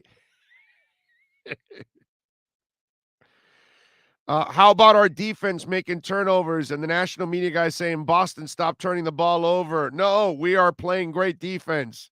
No, stepping into the passing lanes, forcing turnovers. No, that's just Boston making bad decisions, sir. Okay? Don't ever give the Heat credit. C. Dola says, go get some laundry done with all those quotas. Exactly. Still waiting for a Heat title post-LeBron. Well, there's one before LeBron, so there'll be a good chance that there'll be one after. I'm just saying, Dean Brown, they did make it to the finals without LeBron, right? And they are 2 wins away. But, I mean, Dean Brown, let's stay away from the facts, right? I mean, because you're supposed to win the title every year. I mean, Dean Brown, if you're not impressed with the Heat, I can't help you, my brother. There aren't a lot of franchises that win more than the Heat. I can tell you. No, in fact, there aren't a lot of franchises in the last 25 years in all of pro sports that have won more than the Heat. Just a few. But hey, let's just not, let's stay away from the facts. In the last 25 years, how many teams, what did they made the playoffs, like 19, 20 times in the last 25 years? 21 times? They've got 3 titles. They've got, 6 trips to the finals? How many Eastern Conference finals? Yeah, I know, because that average, Dean Brown, There's so many teams in all these sports that have averaged 21 out of 25 seasons in the playoffs, 6 trips to the finals, 3 of them that you've won. I don't know how many Eastern Conference finals. You know, Dean Brown, in the last 25 years, there are so many pro teams that have accomplished those kind of numbers, right? Dean Brown, huh? I love smart asses. You know why I love smart asses? Because I fucking crush them. You know why? Because they're usually not very smart. That's why they're smart asses. But guess who's smarter? I am. Wrong show to be a smart ass. Dean Brown.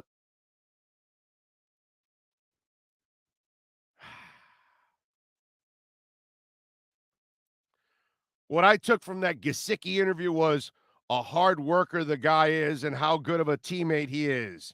Easily my favorite player on the team now. He also really made me Fitzy. Oh, he also made me miss Fitzy. Yeah, well, Fitzy was fun.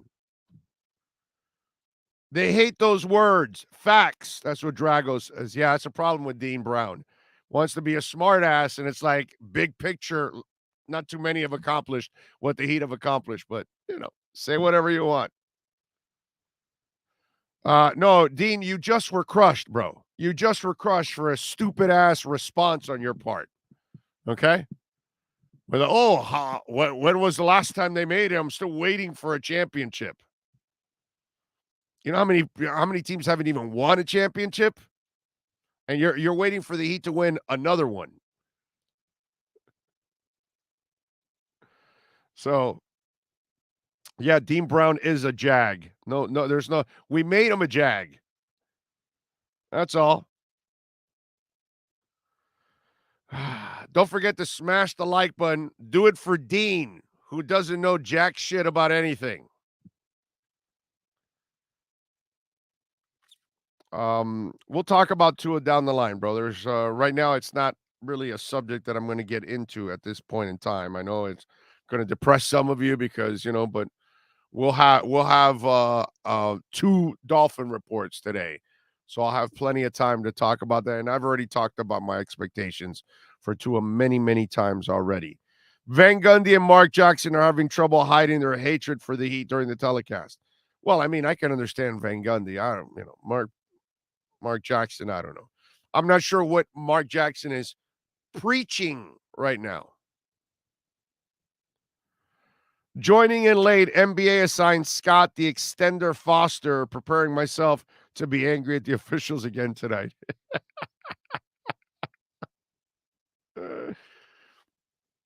Juan says Celtics have done nothing since McHale gave them KG. How many finals have they been to since? Celtics fans live in the 70s and the 80s. Yeah, you're right about that. Let's see. No, it's not September yet. You guys are gonna have to wait a little bit. By the way, nice job by Sandy Alcantara yesterday. 9 innings, 6 hits, 7 Ks, 2.11 ERA. Marlins are off today after avoiding the sweep against the Braves. They start a set against the Rays on Tuesday, 6:40 first pitch. I will say this on the football side. Talk about we're getting the Boston bias with the Celtics and the Heat, right? And we're watching a lot of these analysts that have been wrong so far. And, a lot of them, you saw them wishy-washy, right? They flip-flopped immediately. Some of them were on the Heat thing. And then in that second game, oh, no, Celtics are just much better. And then the Celtics go and they get their asses kicked. Like they probably will again tonight. But anyway, it's the Mac Jones thing is happening all over again. So I read a report from the Boston Globe, and it says that the Pats are ecstatic with the offseason that Mac Jones has had. So this is how the report states it, right? It says the Patriots sound ecstatic over the quarterback's dedication, according to Jeff Howe from The Athletic. Jones has spent long hours at Gillette Stadium, often beating the coaching staff into the building to get a jump start on film study of the day. He's also taken ownership of the offense, willing to vouch for plays and concepts that he likes and pump the brakes on stuff that hasn't worked. Like anything past 20 yards. Isn't he the next Tom Brady? Wasn't he supposed to take them back to the promised land? So the hype machine in Boston has already started. I read that and it's like, yeah, some things never change, dude. Some things never change. Leon Fresco says we should play Haslam today to give him hell. Well, I would like to play Haslam just so that he can, when Peyton Pritchett is on the court, I want him to do a Dexter Pittman and just clothesline his ass. That bullshit that Pritchett did, yanking on Jimmy's leg, that was crap, dude. That was absolute crap.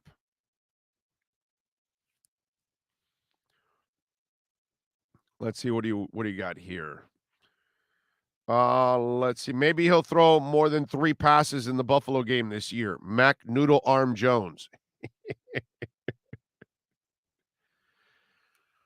I'm not worried about camp practice or preseason game. It's all about the regular season and the playoffs. Amen to that. Amen to that. I just found it funny that they're already starting to talk up the Mac Jones thing again and putting him in this pedestal that he's going to be the second coming and the greatest of all time. And he looks exactly like Tommy Boy, and he throws the ball like Tommy Boy. And I don't see much of a drop-off from Tommy Boy and all that stuff. And that's all I heard from the guy. Meanwhile, they struggle to score points like crazy in that offense. Hey, let me tell you something. He also lost, his offensive coordinator. So I'm going to be interested to see how that offensive coordinator stuff works out now with Mac Jones and everything. That also may be something that might end up hurting them when it's all said and done. I'll be interested to see that one. I can tell you that. Well, by the way, folks, we got to talk a little bit about a new sponsor on our program. Yes, sir. It is time now, folks, for a little Blue Chew. That's right. It is time for you now to dig yourself, okay? This is what you got to do right now out of that winter hibernation. Maybe you've been hibernating for a little while now, and you're saying, yeah, I got to do something. Well, Blue Chew now is out here for you. It's a unique online service that delivers the same active ingredients as Viagra and Cialis, but in chewable tablets. And, folks, it's at a fraction of the cost. You can take them anytime, day or night. So that way, you can kind of plan ahead or be ready whenever the opportunity arises. Yeah. The buffer wouldn't buff. The rabbit wouldn't come out of the hat. The weasel wouldn't pop. The alphabet soup never spelled go. There were a lot of Amish people, but they never raised a barn. That's why the process is simple, folks. All you got to do is sign up to BlueChew.com, consult one of their licensed medical providers, and once you're approved, you will receive your prescription within days.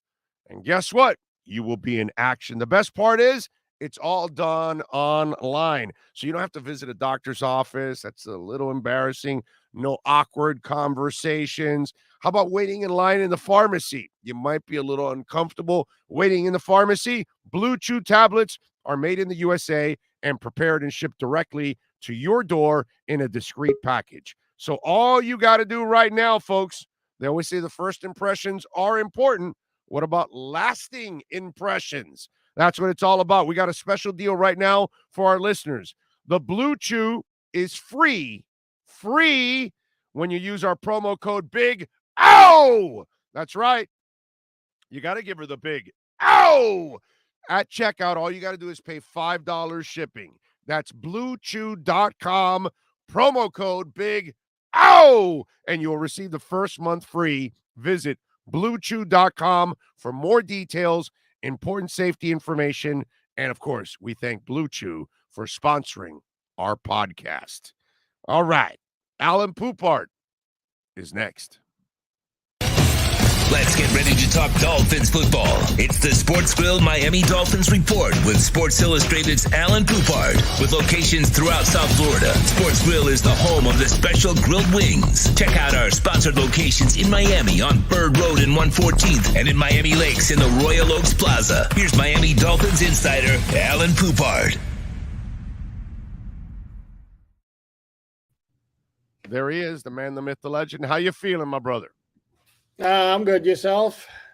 I'm doing good. Just watching the Panthers piss away a beautiful season. Before we get into the Dolphins, yeah, it's disappointing. I was challenging Bam Adebayo, and I said, "You got to stop acting like Barkov and Huberdeau." And he finally acted like Jimmy Butler on Saturday night. Listen, I know power plays a terrible thing. Stupid penalties have been a problem for them also. But Barkov and Huberdeau, bro, I mean, your stars aren't studs in key moments. That, to me, is about the most depressing thing out of all of that, because just like Bam, the talent is there, bro. It's when do you want to impose your will? And that's what bothers me with those two guys. Yeah, and to me, it's more than just this Tampa series, though, to be honest with you. It's more looking back. It's the last year in the Tampa series. It's the year before in the Stanley Cup qualifier against the Islanders.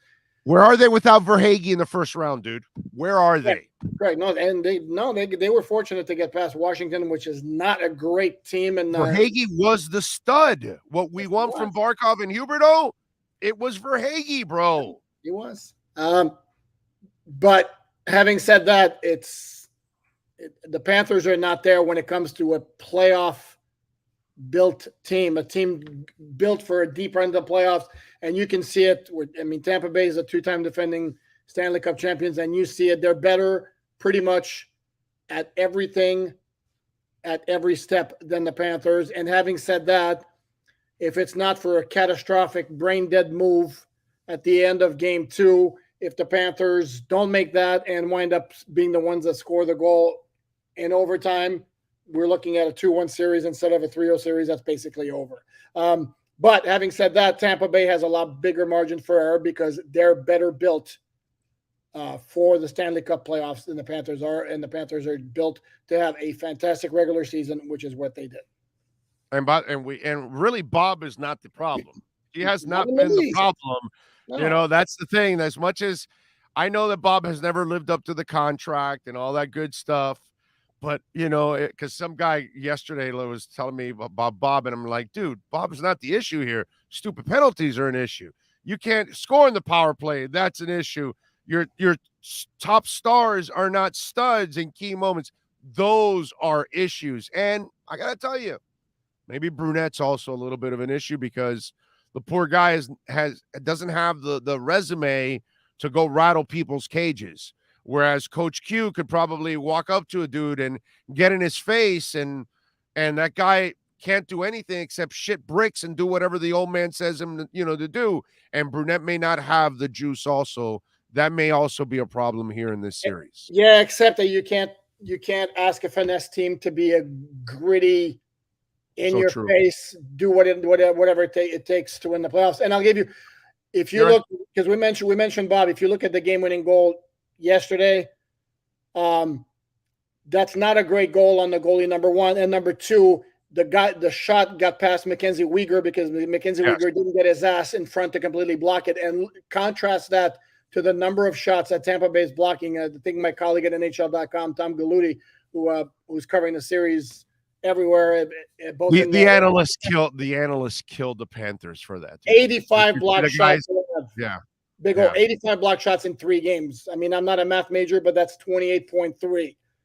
per game for Tampa Bay. That's crazy. Yeah. So Vasilevsky's getting a lot of accolades because his stats are outrageous. Yeah, his team is blocking shots all over the place. And then that's part of the game. That's part of the game. That's part of the Panthers doing that very much. It wasn't that Beezer also was stopping everything.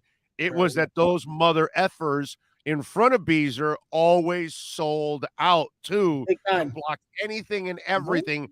Scrudlin would take a puck in the face if he had to take a puck in the face in order to block a damn shot. And hey, Barkov had a shot yesterday at blocking one, and he kind of sidestepped it a little bit there. So, he wasn't aggressively trying to block it. You know what I'm saying? So, and let me tell you, the announcers, if you heard them in between periods, they killed the Panthers for that. They killed them, and they praised Tampa for doing all of that. So, yeah, you're right. They're acting like a championship caliber team, and the Panthers are acting like they don't have the experience on how to be a championship caliber team. That's kind of what it looks like. Well, except how long is that going to be there? I mean, Barkov's been with the Panthers for 7 years. Huberdeau is like 7 or 8 years. Same with Vlad. I mean, that's why to me it's so depressing. And it's like they gave Tampa a better series last year when I don't know that the talent had the Panthers had quite the same talent level they have this year, and it's been worse. So, all right, and I'll tell you this: a couple of years ago, I got on the bandwagon before anybody else, and I said, "Bro, Dale Talon's got to go. It's been 10 years; he hasn't done anything." Well, I'm going to tell you again something that needs to happen. You're probably going to have to trade Barkov or Huberdeau.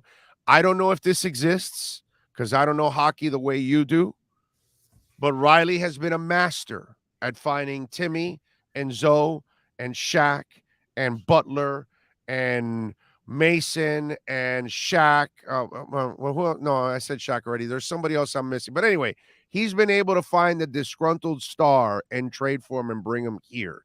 Again, I'm not smart enough. But if it exists out there, if that son of a bitch exists somewhere, you may have to trade Barkov or Huberdeau part of that trade and go acquire what I'm watching in Kucherov and in Stamkos. Two mother effers that will do anything and everything to win a game. They need that star that is that guy, and Barkov and Huberdeau are not that guy. Agree with me that they're going to have to part ways with one of them probably in order to acquire that. Yay or nay? I think you may be onto something. I think they're definitely going to have like a major introspective look is this, can we win a championship or even make a deep playoff run, and one round is not a deep playoff run with the nucleus that we have.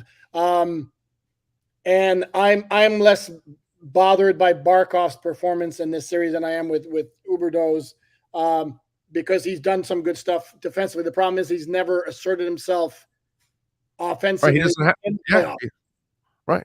I don't know if he ever will. He's that's just a good question. He's got, and I can't come up with the modern day term, but he's an effing goober, bro. And I'm tired of the goober ways of his, Mr. Nice Guy and this, that. Bro, come on, dude. Cut somebody's heart off. See, I love Dwayne Wade because Dwayne Wade had that boyish smile and all that shit. But when the fourth quarter came around, bro, he wanted to cut your heart out, man. I need a son of a bitch, and he's not a son of a bitch. No, and that's a question that needs to be answered. I think he has the physical ability to do it, whereas Huberdeau's game is built, and I love the guy, and he's a fabulous passer, but his game is built purely on finesse, and he just does not have the room and time to operate to do his thing in the playoffs. And if he can't do that, he becomes just a very average player.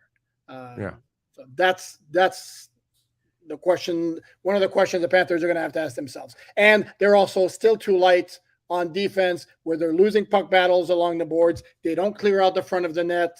And if they didn't push around still. First goal from Tampa Bay again yesterday, Corey Perry, front of the net. Actually, they had two guys who tipped that shot from the point on the first goal. That's right. Yeah. Very, very, very disappointing. I always knew Tampa Bay is a better team. I didn't expect for it to be this glaring in terms of the difference. Yeah, it is. It's really twisted what's going on there. All right. On the Dolphins side, kind of quiet right now. What's been going on over the last couple of days. By the way, did you watch the Brenneman interview with Gesicki? I did not. Okay. I heard some snippets, and he's a current player who's going to love his quarterback. He's going to love everybody on the team. And then when Ryan Fitzpatrick was his quarterback, I love Ryan Fitzpatrick. Now he's playing with Tua. I love Tua. And then when Jacoby. By the way, I said that's exactly what you would say before you came on. Here's my question. Am I what wrong? he's supposed to say? I know. Correct. I mean, that's why those current player interviews, unless you're dealing with like very, very, very, very minor exceptions where guys don't give a shit of what they say. But there's no part of you that believes any of that at all. That you don't believe that these guys will enjoy playing with him. That you don't. I don't know. It just, even from the outside, it just looks like there's a different vibe in that damn building with everybody now. It just doesn't seem like there's any uncomfortableness right now. That's all. No, there's no question. Yeah, there's no question it's looser because you got a coach who's like friendly and he's outgoing and all that, and he's going to joke around and with the guys. And he communicates actually. Correct, and do that. So from that standpoint, absolutely, without question. But again, going back to the notion of everybody loves playing with everybody, you will never, ever, ever hear somebody say, yeah, he's okay. We're going to make the best of it. That's just not going to happen. But yeah, no, there's no question. Yeah, there's a different vibe because everything is more loosey-goosey. Part of it also, again, we're in May, but without question, you have a coach who's a lot mellower and a lot friendlier, more outgoing than the previous one. I don't need to be a rocket scientist to see that. Are you hearing anything on the addition side? Because they obviously still have some money available. Yeah, they do. They've also got 3 weeks of OTAs left. So again, I would imagine would be in a bit of a holding pattern until the end of the OTAs, the offseason program, I should say, because technically it's not totally all OTAs. So, and then they'll revisit the idea of whether they need to do something at center or stay with what they have. The Akeem Hicks thing, yeah, maybe. I wouldn't expect it to get done. It seems like they are going to add a couple more veterans. It's just like they're waiting for that price to drop or something. You know what I mean? It just because that there's still guys available out there, so you're going to be able to add some rotational veterans on your team that will really end up helping you out because they're experienced players that still have some gas in the tank. Actually, yeah, no question. And by the way, those people that you're bringing on, you're not asking them to be frontline players.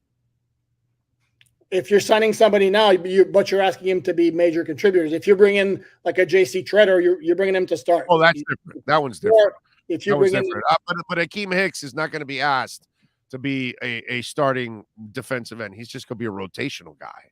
You know what I'm saying? Oh well, first of all, he'd be DT, and I mean rotational D line, not DM, but D line. I think he's good. He's good enough where he's going to sign as a starter somewhere. Because the Dolphins, there are teams around the league who need help stopping the run.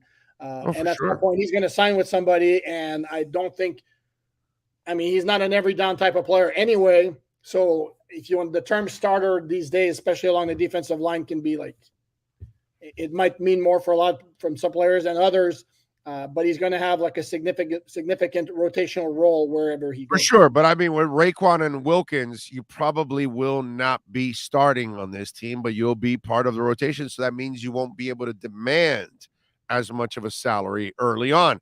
Your role might change as the year goes on, but coming in, you're not going to be really, oh, no, we need a starting D lineman. So, yeah, Akeem, come on in. That's not really the way the Dolphins are going to approach that. No, but it might be the way Akeem Hicks approaches it, and he might sit tight and wait till a couple of weeks into training camp and see if somebody goes down somewhere, if a need develops among a contender. He's not in a hurry to do anything himself because I find it hard to believe that his NFL career is over. Somebody's going to sign him at some point, and he may just decide, let me sit tight. For a best situation possible that could open up. Yeah, because he's clear. They're clearly waiting. Somebody's waiting for some kind of a price point, whether it's him or them. But clearly, they're waiting for a price point on there. All right, what are you working on, Sports Illustrated, so folks can check you out on the All Dolphins fan page? Yeah, I had my list next to me. There's a whole bunch of different things I'm looking on. I don't want to necessarily specify because I don't know what's going to be done in what order specifically. But just keep checking alldolphins.com. There will be plenty of new material every day. There you go. All right, and of course, follow him on Twitter at Poupart NFL. And by the way, somebody added some insult to injury. What is it there? He says, "Oh, and they're also playing without Point."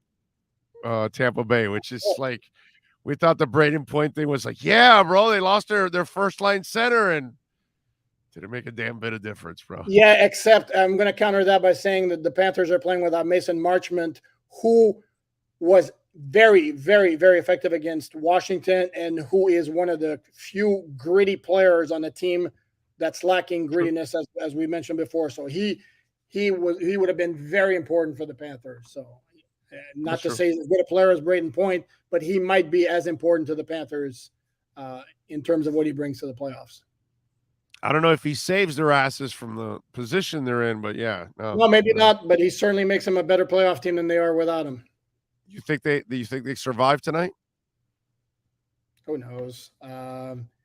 They look like a defeated team. Yeah, that's my problem. That's my problem. They look defeated because that when they were talking about being tired and they're tired and all, I'm like, and then your coach is like, well, they're showing more will than us on every shift and all that.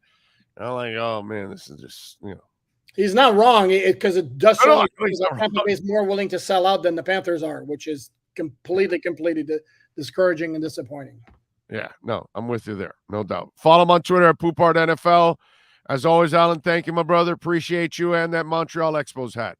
Sounds good. And we'll speak Thursday. We can talk Dolphin OTAs, and hopefully we'll also be able to talk about a Game 5 of that Panther Lightning series, which would take place Wednesday night, if necessary. You got it. All right, my brother. You be good. You too. Thank you, my man. There you go. Alan Poupart and our Sports Grill Miami Dolphins report. This has been the Sports Grill Miami Dolphins Insider Report with Alan Poupart, exclusively on the Big O Radio Show. Make sure you subscribe to the podcast and never miss a report. Search Big O Radio Show on most platforms. Visit Sports Grill in our sponsored locations in Miami on Bird Road and 114th and in Miami Lakes in the Royal Oaks Plaza. All righty. Let's see. We got Marcel Louis-Jacques. He'll join us in the next hour. Appreciate all of you out there, as always, for keeping us locked here. Little Caneswear. We're at Caneswear on Saturday. Remember, go to caneswear.com. $99 and over. You get free shipping. They've got everything and anything with the Canes logo. They got Heat stuff, Marlins, Panthers, Inter Miami, Miami Dolphins, all kinds of stuff. By the way, they've got these neon sign logos, and I'm thinking of getting one for the studio.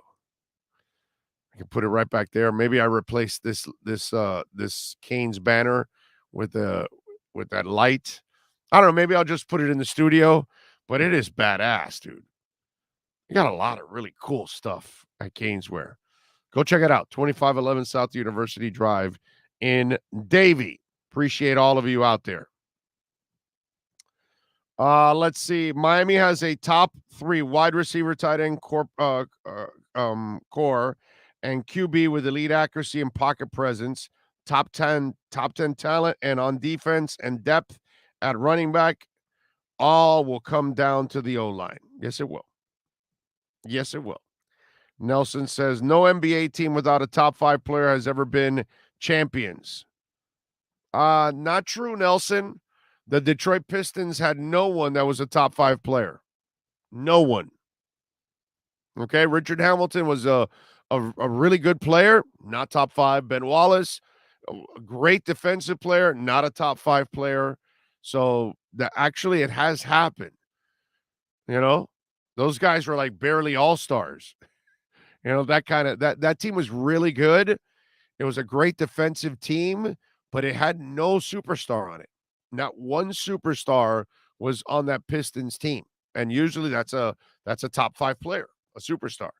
No superstars. I don't even know if any of their players were top 20 players. Yeah. I don't even know if I would have put Richard Hamilton as a top 20 player at that time. He's a good player, but I don't know about top 20. You got to be pretty special to be top 20. I don't know if I would have put Richard Hamilton there. Right? Anybody? I don't know. Sean, you remember that Pistons team, right? There were no superstars on that team.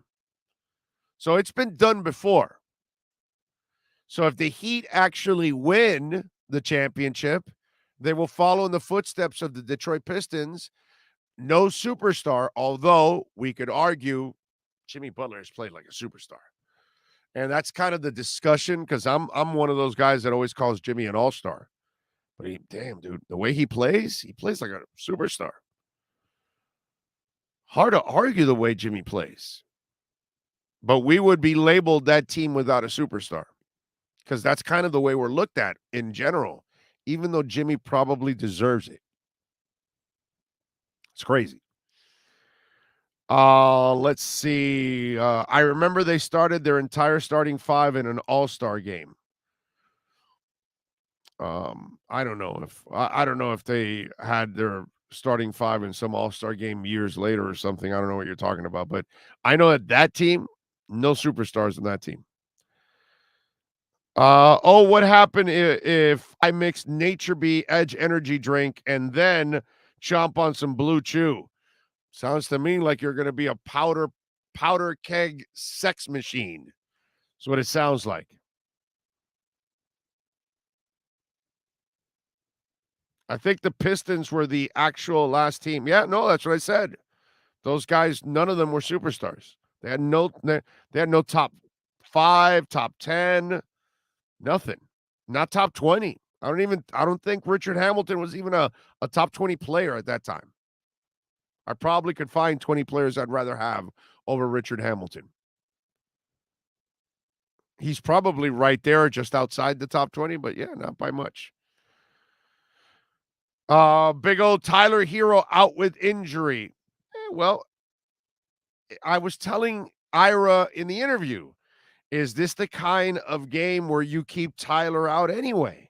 He's banged up, not playing well, no reason to force it. Why not? What did I say? Why not play Caleb Martin more? And that's what I would do. I would play Caleb Martin more. So Tyler Herro out for game 4. Miami Heat has put out the injury report. It says Tyler Herro has been ruled out of tonight's game with the groin injury. Jimmy Butler knee, Kyle Lowry hamstring, Max Strus hamstring, Gabe Vincent hamstring, PJ Tucker knee will all warm up with the intent to play. So there you go. Oh, did they say anything about PJ Tucker? Yeah, knee and they're all going to, warm up to play. Okay, no, because Ira tweeted out a picture of him in an air cast during shoot-arounds this morning. It's probably protective stuff and treatment. You know those maniacs, bro. You know those kind of guys, Sean. That you're not keeping that guy off the court, bro. The Jimmy Butlers and the PJ Tuckers, those are sons of bitches. Remember what I've been talking about with Barkov and Huberdeau? They're not wired like that, bro. They're not wired like that. They're not wired like Alonzo Mourning. They're not wired like Zach Thomas. They're not wired like Jason Taylor. They're not wired like Sam Madison. They're not wired like Tim Bowens. They're not wired that way. But PJ Tucker is. Now, PJ Tucker will never be what Dwayne Wade is and Jimmy Butler and Alonzo Mourning and Jason Taylor. And, he's not a great talent, but he's one of the great competitors. And so he's wired like a champion. He's wired like it matters to him. You know what I mean? He takes pride in being there for his teammates. He takes pride in his job, like all of us should. No matter what job you have, it's a great damn job, dude. Every job in this world is a great job. Because if that job leads to money that puts food on your table, that's a fantastic job. And we all should take pride in everything that we do. PJ Tucker's that guy. He knows he's not a superstar, but you can count on him. He knows he's not a top 20 player in the league or top 50, but you want him on your team because he's going to do all the things you need in order to win. Love those kind of guys, man. You know they're going to give you everything. Those are the kind of guys that become favorites forever. It's the reason why people love Jimmy Butler. No matter what you thought of him before he got here, I thought he came here just to be the man, and he finally wanted to just go get his stats and prove to people. Bullshit. I was wrong. That guy wanted to prove that he was a star, that he can elevate a franchise and other players while also doing what he had to do. And damn right he did it. I didn't think this was going to be the Jimmy Butler we saw, to be quite honest. I thought it was the guy that was just frustrated by not getting the opportunity in other places, and he just came here to become the man. And sure, he's the man, but he became the ultimate team superstar. Impressive, man. Jimmy Butler is effing impressive. I can't say enough.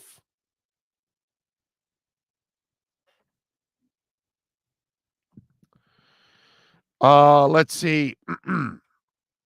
Also, once crazy how this great this Lightning team is. They are playing without Braden Point. Yeah. PJ Tucker has been a junkyard dog for us. He plays with that Alonzo Mourning mentality. When he goes for the rebound, he doesn't care who he's up against. He's going after it. I love it. Yeah, of course. You got to love it. Jay says, one of the things I like most about Big O is that he publicly announces when he's wrong. For sure. I'm human, bro. There's no freaking way I'm going to be right every single time. None. I was right about Alan Poupart. Did I not tell you? Did I not predict that? Huh? But hey, when I'm wrong, I'll tell you I'm wrong, dude. I got no problem with that. Zero. I'll take the L. Gotta. You gotta. You can't just, brag about when you're right. That's cheesy. It's fun when you're right. We all want to be right. But you're going to be wrong. And you'll be wrong a lot. And get used to it. Apparently the NFL is close to getting rid of Snyder. Not sure how true this is. Yeah, supposedly it's about time. Come on, man. You can't keep having that piece of crap, represent your league. He's a disgrace to football. He's a disgrace to just mankind and humanity. How do you allow that? The NBA had Donald Sterling forever. Major League Baseball had Marge Schott.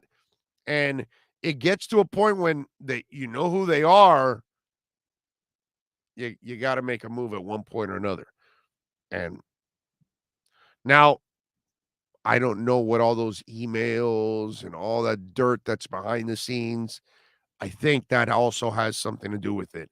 Because if they go after Snyder, Snyder is an evil person. This is the kind of guy. This is Nino Brown. Okay, you ready? Well, if I'm going down, I'm taking everybody with me. Remember Nino Brown at court? Oh, no. If I'm guilty, if you're going after me, I'm taking everybody else down with me. Right? Which is like Jose Canseco. Oh, I got busted. Oh, yeah, no, I'm going to write a book and I'm going to rat out everybody. Chiva. This is why the Cuban community does not acknowledge Jose Canseco anymore. Cubans don't acknowledge Chivas. That's one of the worst things. Like top 3. Forget it. Once you do that, Cuban's like, nah, dude, you're out of here. No. That's one of the things I can guarantee you that about Cubans. Okay? That is one thing they take serious. Stool pigeons, rats, chiva. That's why we kicked out Jose Canseco. So, issues, baby. Issues. Daniel Snyder, the question is, what else does he have in those emails and all that stuff? How much dirt does he have on other people outside the Washington organization? John Gruden went down. Who else? And so when they go after him, are they ready for the repercussions? Are there any repercussions? Does anybody else have dirt that we don't know about and that Snyder has? So that's the only thing that I would tell you. Is he going to go Canseco?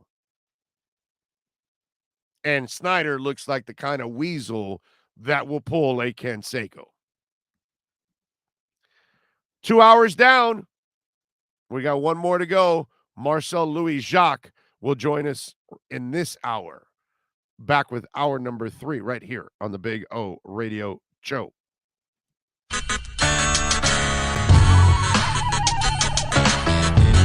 When protecting your family is your priority, there's nothing more important than a roof above the people you love. Call Tommy B. Butts Jr. Enterprises.com, 954-735-9826 or 954-394-1411 and ask to speak to Tommy, the owner. They specialize in all kinds of roofs, led by their highly crafted, skilled, and professional roof mechanics. All of their previous customers have an opportunity to enter their bi-weekly drawings to receive free an exterior impact metal door. Please call for more details. That's Tommy B. Butts Jr. Enterprises.com, 954-735-9826 or 954-394-1411. Trust Tommy to fortify and protect what's most important to you, your family. Oh, I think I know what this is. Houston, we have a package. Hello? No matter where you are, the Sloman Shield home security system guards your home. With next-gen perimeter protection, 24/7 monitoring, and interior motion sensing. And right now, get a free Sloman Shield security system and doorbell camera, all professionally installed, for free. Shield your world, the Sloman Shield. Folks, you can support the hardest working sports talk show in South Florida through Cash App or Venmo. Just search Cash Big O Show. Support us through Cash App or Venmo. Cash Big O Show. We thank you for your incredible support. If you're a Miami sports fan, then there's only one store to go to, and that's Caneswear at Miami Fanwear in Davie. They're your one-stop shop for all your Inter Miami CS, Canes, Dolphins, Panthers, and Marlins merchandise. They have hats, t-shirts, game day jerseys, and so much more. Located at 2511 South University Drive in Davie and open 24/7 online at caneswear.com or intermiamiwear.com. Call them at 954-835-5597. Caneswear, the spot where Inter Miami and all Miami sports fans shop. Why is it that you get locked out in the worst moments of your life? Where are my car keys? Man, I can't find my house keys. In those frustrating moments, you need a locksmith you can count on. A. Lenny Locksmiths in South Florida, from Miami to Port St. Lucie. In Central Florida, A. Lenny locks it down in Orlando and Tampa Bay. Lockouts or lock changes for home or business, car key replacements, and programming all model cars. 24-hour service. Call them at 855-869-5625. Go to the website at alennylocksmith.com.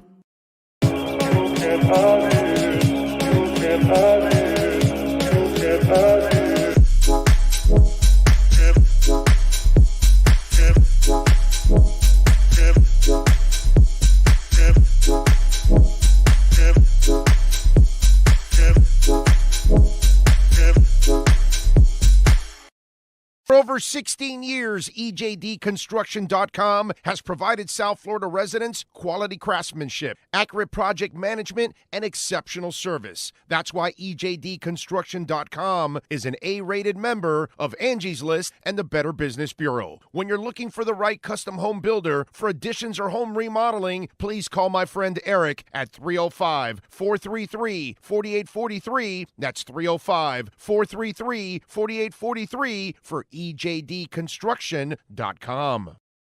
The viewpoint statements or beliefs expressed on the following program by the host, guests, or callers are not necessarily the opinions of FantasyXS.com, Media Group Inc. ownership, management, sponsors, or website.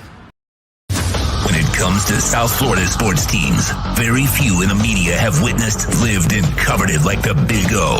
Let's start the program dedicated to your favorite South Florida teams with a passion that's unmatched. The Big O Radio Show is on. Here's the Big O. Hour number 3, Ricky Lisabeth. Bro, thank you for the humor. That's awesome. Big O, do you think that the Florida Panthers can win 4 straight or at least 1? Ricky, the Panthers are toast. I said that after they lost game 2. I already told you they were toast after game 2. I didn't need yesterday. They were toast already. I already can see it in their eyes. They don't have the heart. They don't have the character, the determination, and their 2 stars are duds, not studs. So no, they're done. They're history. Who cares if they win tonight? They'll lose in game 5. They're nothing. It's over, bro. Done. I don't have it. Now, let me explain something to you where, like, sometimes it gets silly, right? Here's a guy, Finn's Chris, that follows me on Twitter. And he claps back at one guy named Third and Juan and me. And he says, Strus is a journeyman. Nothing particular remarkable about him. Credit to Spo for squeezing every bit of ability out of him. And I got to tell you something. If any of you think like that, that is so insulting to Max Strus. Okay, so Max Strus is undrafted. He shows you something in Summer League, who then gets onto the roster, and he ends up taking the job of a guy you're paying $95 million to. So you have forced your coach and the front office, who have to meet, and trust me, those guys met several times throughout the year while they heard Orlando Alzagari screaming all year going, why do you continue to start Duncan Robinson and why isn't Strus starting? And they waited way too long to put Strus into the starting lineup.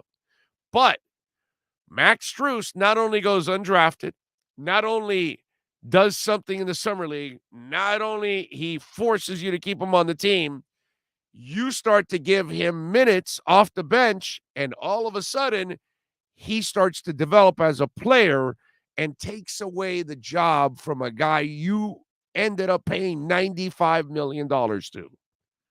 So you had to make the tough decision of replacing your $95 million player with a guy you pay $500,000. Think about that.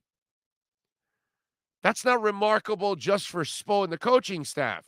You must give Max Strus all the credit in the world, because Max Strus is the one that shows the guts to hit big shots, the ability to fill the lane, the ability to dunk on your ass if he has to, the ability to block shots around the goal, the ability to play defense, to rebound. He is fearless. He's also proven to be a complete player. Handles the ball a little bit and everything. So give Max Strus credit, because if he doesn't believe in himself, he doesn't make an impact in the Summer League. If he doesn't believe in himself, he doesn't make the team. And if he doesn't perform, he doesn't take the job away from a $95 million player and never look back again. And the dude that is telling me over the weekend that, yeah, no, I also heard that place go quiet. He's talking about the TD Garden. That's not a dude that's just happy to be here. That's a dude that knows he belongs here. So my man on Twitter, you insulted that guy. You just said Max Strus didn't earn what he has and that he's all a creation of Spoelstra. No, I disagree. Max Strus is the guy that slipped through the cracks. People didn't give him a chance. Miami gave him a chance, but Miami gave him a chance because they saw he had the talent. And then to his credit, he proved he had the talent, the ability, and the desire to be a starter, a winner, and a key contributor. Because you gave $95 million to a player that can't do all the things that Max Strus can do. Duncan can shoot, but he can't dribble. Duncan can shoot, but he can't defend. Duncan can shoot, but he can't rebound. Duncan can shoot, but he can't fill the lane. Duncan can shoot, but he won't dunk on your ass. So Max Strus worked on his game to be an all-around player, to be a better player than Duncan Robinson. To not give him credit is an insult.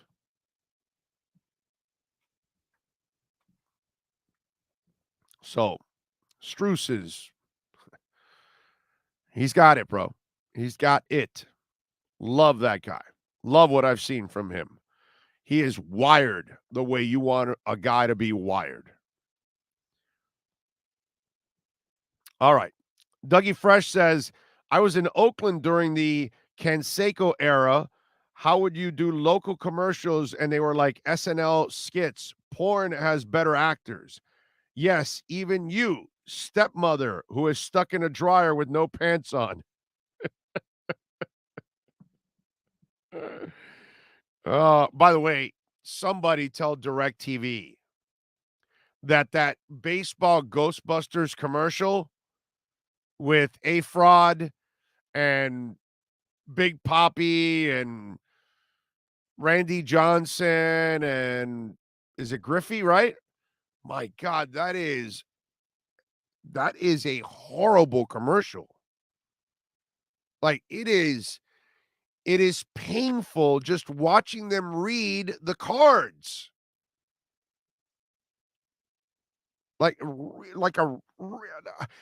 Where in the marketing department did those people stand around and say, "Oh, that's a winner"? There are sometimes some of these commercials, and I just wonder, like, who are the people deciding this stuff? Like, after you filmed it, did you look at it and you say, "Wow, this is good," or did you look at this and say, "My God, this is a train wreck"? It is the Ishtar of commercials. For you youngins out there that have no idea what Ishtar is, I don't know. What is it? It's the what's the name of that witch? It's a witch movie or whatever. It's like a horror movie. It was filmed with one camera, and people went to go see. I actually went to the damn theater to go see it, and it was a terrible movie.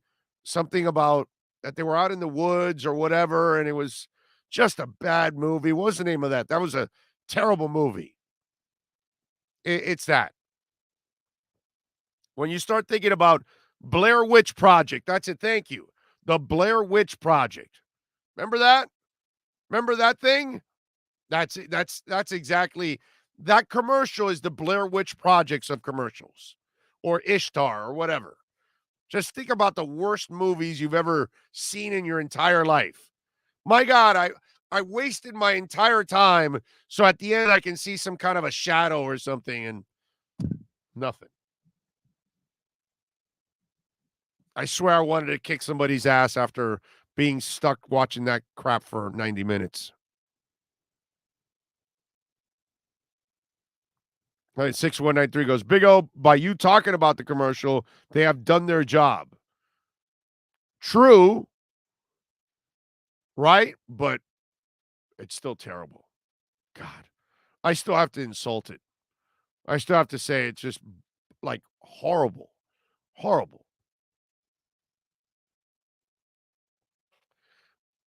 Let's see. What else do we have? Weekend at Bernie's 2 was worse. That was bad too. That I don't know. Is Weekend at Bernie's 2 worse than Fletch Lives? Not exactly sure. But it's close.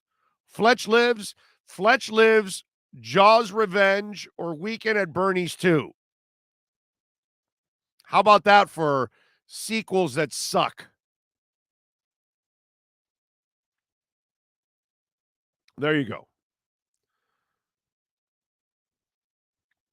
No, Weekend at Bernie's 1 was awesome. No, that's not. No, we're not messing with that. We're talking Weekend at Bernie's 2. We're talking Fletch Lives.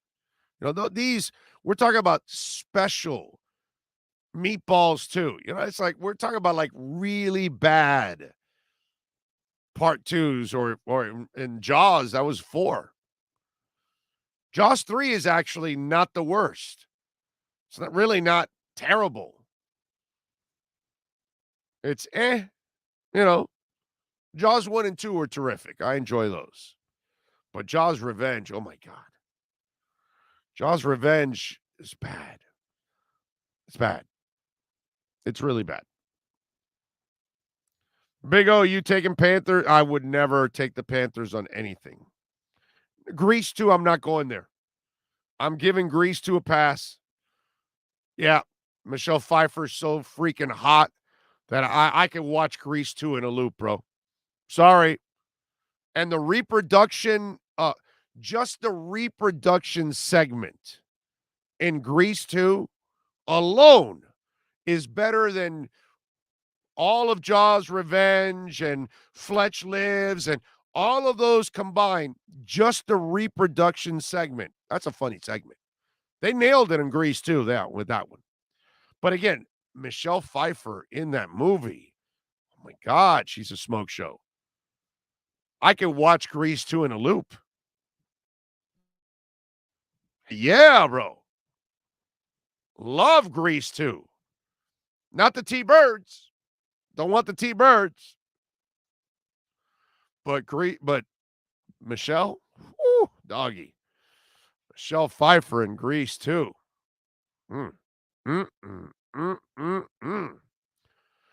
That's like Applebee's, baby. You're eating good in the neighborhood.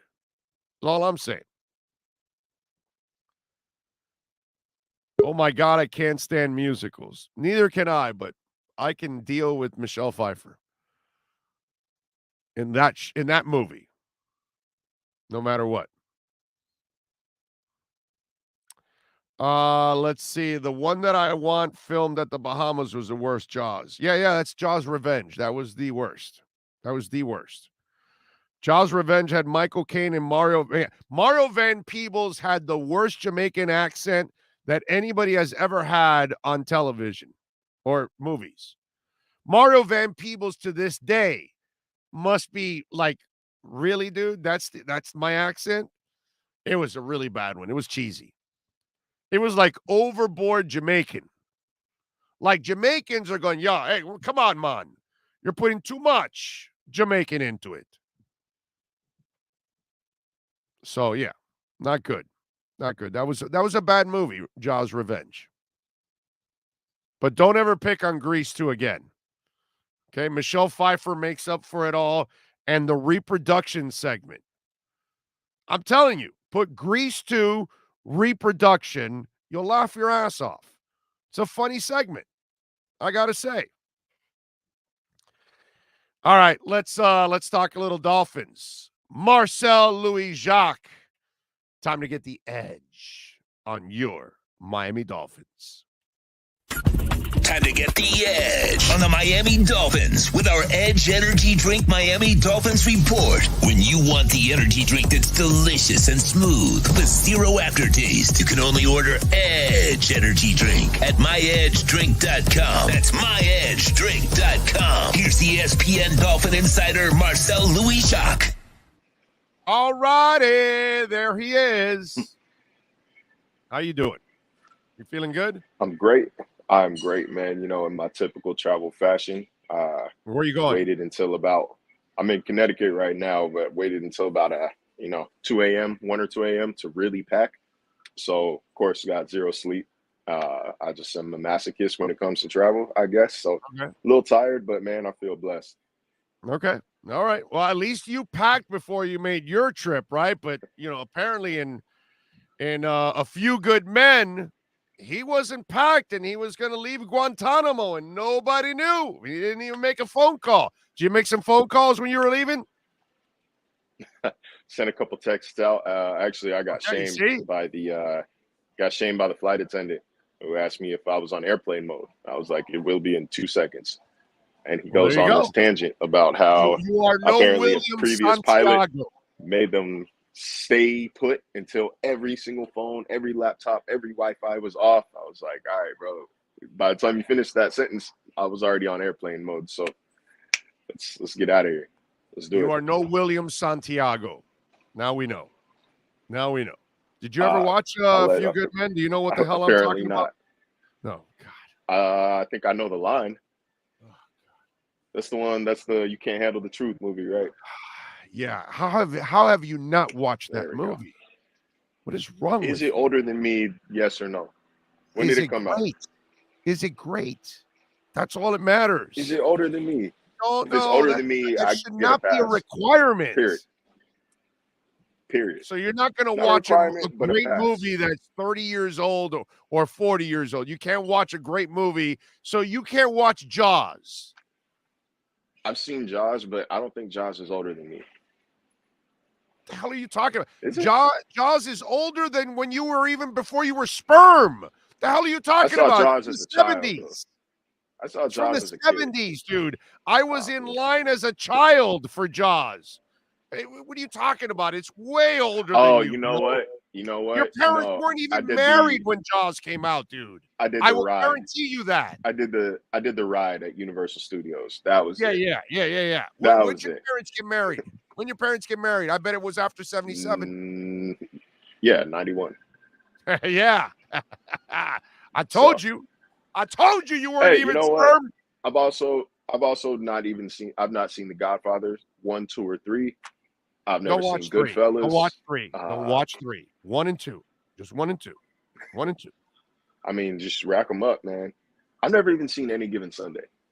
Just trying to think of like a football relevant movie. Okay, I mean, that's a football one, and I kind of I'm not going to hold that against you because that's not like one of the great movies of all time. But, A Few Good Men is a hell of a movie. You got to watch that, bro. Yeah. Did you watch Top Guns? The new Top Gun's coming out? I have seen Top Gun because I had a summer camp counselor that used to love saying that line, "Talk to me, Goose, talk to me." And all of us stared at him like, what are you talking about? And he realized we were kids. He's like, okay, hold on. Movie day tomorrow, we're watching Top Gun. And we were all like, okay, cool, Jets. Let's go outside now. And water slide. How old were you? How old were you for that Top Gun? I don't know, man, like 12, 13. Did you get to appreciate it at that age? No, I've only seen it that one time, and really all I remember is the scene where Goose died and the volleyball scene. And that's really about it. Okay. All right. You need to catch maybe up some on other time. Classics. You need some catch up on some classics. So you don't listen to classic music either? You won't listen to like a song that's 40 years old either? Not classical music. I'm talking about 40 years. Like, you're not going to listen to Marvin Gaye from 40 years ago. You're not going to listen to Albert King from 60 years ago. That I can get a pass for not having heard a Marvin Gaye song, a specific Marvin Gaye song from 40 years ago. But no, I don't go out of my way to listen to Marvin Gaye. I know a lot of people do. I have a good friend, Charles McDonald, oldies head, Harry Lyles, both of them big into oldies music. Smart guys. I got a couple songs, but music's changed. All right, culturally, changing with it. We got to get you involved here, bro. You got to know about all kinds of music, new and old. I didn't say I don't know about it. I didn't say I'm not aware or I'm not familiar. I just don't go out of my way to listen to it. Like if you look at my Spotify playlist, it's not going to be a whole bunch of songs from the 60s and 70s on there. I tell you, your parents are probably also very disappointed in you. They may not say it, but they're probably mumbling behind the scenes. Like, I can't believe he doesn't listen to Aretha. I don't know. It's just one of those. I don't know. My stepdad used to hijack the radio and make us listen to either 94.7 KSSJ Jazz or V1011 oldies station. So I associate certain music with him, and I don't like him. So old stepdad, former stepdad. So like I hear a certain song and I just get angry and I throw the joint off. So I don't go out of my way to listen to that stuff. Okay. Blame George for that. Don't blame me. All right. So what have you picked up this week from the Dolphin Nation? What have you been focused in on this week or this past week? I saw a tweet. I realized it was a troll now. But like I think I saw it just first thing in the morning. It was like no way, where somebody said Tua would have had a Pat Mahomes type leap if it were not for Brian Flores last year, and he's going to have a Josh Allen type leap in year 3 now that Mike McDaniel's here. And I know he's joking, but I think it still needs to be said that those should not be the expectations. Like a Josh Allen type leap should never be expected of any quarterback. I think that's extremely rare, and he's an extremely special case. I think Tua is going to be good this year. I think he's going to be better this year. Better weapons, better coaching, healthier, more developed, smarter. I mean, all the ingredients are there for Tua to be in that top 12, top 14 range in the among NFL quarterbacks, who I think at his peak, maybe he's got a couple weeks where you can call him a top 10, a top 8, even, blow up matchup. But troll or not, like there's always a little bit of truth, and there's always these expectations of, Josh Allen did this in year 3, so Tua should be able to do this in year 3. I don't think that's fair to Tua. I think they're different players. I think they develop at different rates. It's different situations with different supporting casts, and so like I say, troll tweet or not, that's just something I would love to stop seeing in the NFL, among any fan bases that look at a player and say, okay, well, his numbers look like this guy's in year 2 and this guy did that in year 3, so my guy should do this in year 3. Nah, because you set yourself up for disappointment. Yeah, no, because there are all kinds of factors that are going to either help or hurt every player on every position. So there are things that are out of their control, and then there are things that are in their control, and all of those things will end up creating whatever kind of season that you're going to have. He should be better because of all the things you said, and now the stage is set. He's got a much better atmosphere. That's one of the things that I was talking about with Poupart earlier, is that's the one thing, at least there isn't a disruptive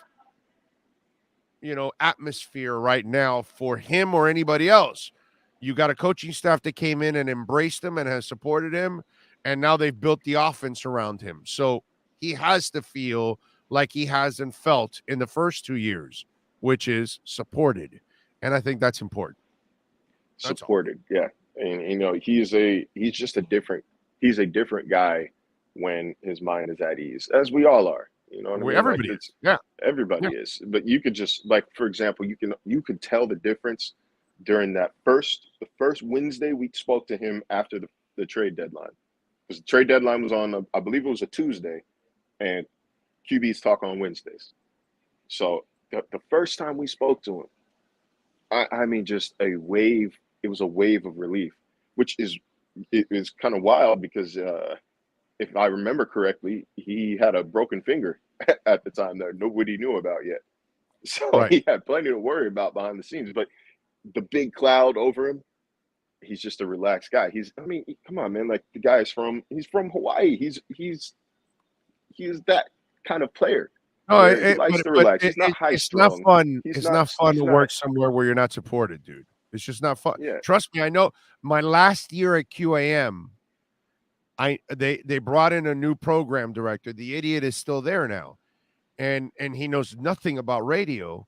And for 11 months after I met him, I knew I was getting fired. Like after I met him, I told my producer, "Hey, that guy's firing me." I told the salespeople, "No, that guy's going to fire. I'll get out of here. You got all these sponsors." No, trust me, he's firing me. And so I knew from the get-go he wasn't supporting me, and I knew I was going to get fired. So it's not and for 11 months I had to walk in there waiting till my option so it wasn't picked up. Dude, that day when I got fired, I was the HR guy goes to me, "I've never seen anybody happy when they get fired." And I go, "Well, I've been waiting for 11 months." Because when the guy told me, "No, we were going to go in another direction," I go, "Thank you very much, Len. I appreciate it. I am extremely happy that I get to leave. Thank you." I told him just like that. And the HR guy was freaking out. He goes, "Man, I always see people mad, sad, crying. You're skipping out of here." "Yeah, dude. Yeah, I'm super happy because I knew I could do this. I knew I could run my own, I don't need a damn radio station to do what I need to do if I have to." But but I know what it's like to walk in somewhere and they don't support you and they want to replace you. That's not fun, dude. It's not fun at all. No, it's not, and especially not when you're in a position where the whole world knows it. Oh yeah, the whole world knows it. Like you can't ignore it. Like God bless him for saying things. "Oh, I didn't even know the trade deadline was yesterday," or "I don't read any of that stuff." I don't think it's as easy to escape as. I don't think it's as easy to escape as some of these guys make it seem. I don't think he goes out of his way reading trade rumors, but it'll get back to him one way or another, dude. He walks through the locker room and there's a TV on and somebody's saying something, whatever, bro. A friend of his, a buddy of his sends it to, "Hey, what is this? What's this trade rumor? What's this? What's that?"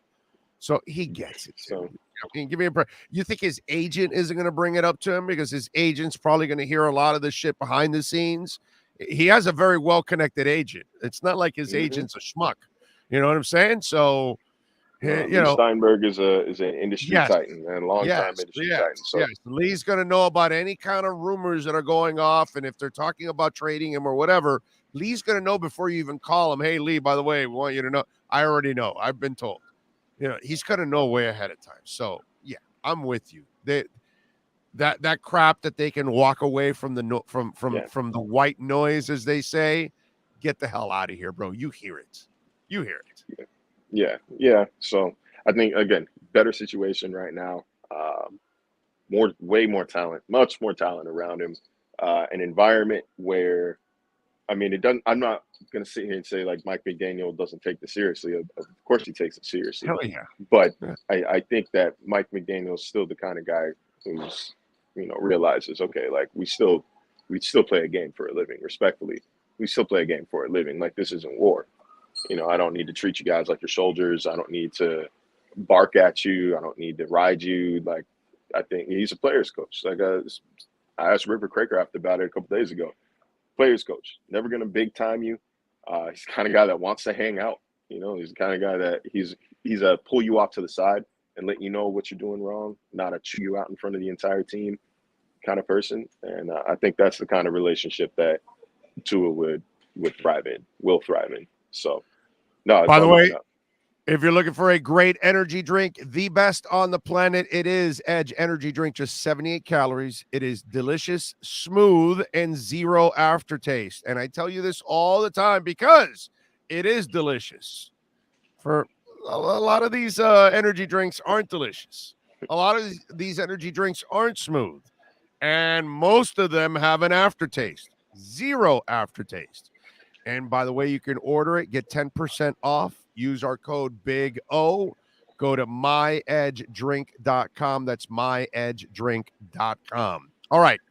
Noah Igbenogany needs to have a breakout season. Now, it's hard for him because he's got two starting corners in front of him. So I want you to paint the picture for the Dolphin Nation. How does Noah Igbenogany justify his draft status this year? How does he make the Dolphin Nation the Dolphin coaches feel like they made the right decision by the end of this season? What is the job for Noah Igbenogany to cross that threshold? The only way he's going to be able to justify the draft position this year is if Byron Jones gets hurt or X gets hurt and there's little to no drop off in play. Like, that's the only way to justify being a first round cornerback this year. I think you can justify your roster spot, though, in a lot of different ways. One of them, just like I said, if one of those guys gets hurt, X has had some injury problems the past few years. He might miss a game or two. Byron Jones has had injury problems. He might miss a game or two. The ability to step in and fill in their spot in a pinch without, a drop-off, without coaching staff worrying about, oh, my God, like, how do we manufacture defense to hide Noah? How do we do this and that? Then that's worth the roster spot. To contribute on special teams, hold your camera. That's worth the roster hold spot. Your camera. You're like a Cuban moving with your hands while you're talking. Hey, look, man, I'm at where I'm at. But there we go. See, there we go. Steady. I'm at, all right, go ahead. I'm at where I'm at. But yeah, man. See, you messed up I feel like the Emperor's New Groove. Speaking of movies, you ever seen that one? Emperor's New Groove? Yes. I feel like the Emperor, when he bumped into the old dude, he was like, dude, you threw off my groove. Now I don't know where I was. Stay concentrated, damn it. Let's go. Get back on track. What was Noah have to do? When you interrupt. But no, I think if he can work his way. You're going like this the entire time. The thing is shaking. If he can work his way into the rotation, and if he can I got a stop seizure going on now on game day, then it's worth the roster spot. I mean, last year we've had this discussion a couple times on this show where it's like the coaching staff didn't think enough of him to even put him on the game day roster when there's only 3 cornerbacks active. That's a problem. If that continues into this year, I don't, obviously he's not getting that 5th year picked up. But I don't know, man. There is a world where if he works his ass off, maybe puts together a few standout performances this year, he's cheap. He's cheap. I can tell you that next year. Maybe they want to move on from Byron Jones. I'm not saying that's going to be the case, but if there's an out in the contract, I don't know the details off the top of my head, but following his third year with the team, it's usually how it works, right? It's almost like he needs X or Byron to miss 3 or 4 games, and in those 3 or 4 games, he comes in, he kicks ass, he shows something, and then the whoever it is gets back on track and gets healthy. But then all of a sudden, you see that window for X, and you say, okay, this is what changed. 2 years ago, when that happened, he got toasted and roasted, and he looked unprepared. This time around, the dude played good for 3 or 4 weeks. Maybe now we've got the guy. It may take an injury because you're going to have to be out on the field quite a bit to kind of show. Even if you flash a little bit, that's not enough. Yeah, it's not enough. And that's why what he does off the field or what he does away from game day is also going to be important. What are his practice habits? What we're hearing now is that he's, a first guy in, last guy out type of worker this offseason. That needs to continue. His study in the film room needs to continue. He has 2 extremely talented players above him right now. I don't know what the practice effort would look like for him in order to take over Byron Jones's job. He's not going to take X's job. So for him to take even Byron Jones's job, a Herculean practice effort might not even cut it. I don't know how good. I don't know what it looks like, how good he has to be in practice in order to earn a starting job. So that's not a reasonable expectation for him this year. Is like, okay, what do you do when you're starting? So he's going to have to do the other things. Like I said, what are you doing in the film room, in the weight room, on the practice field? What kind of relationships are you building with your coaches? What are they seeing out of your work ethic and your work habits and your work ethic? But I don't know if he's not at risk of being cut this year. This is only his 3rd year. No. But they've got to start finding something out about him now, because they did spend the first rounder on him, so they have a 5-year window.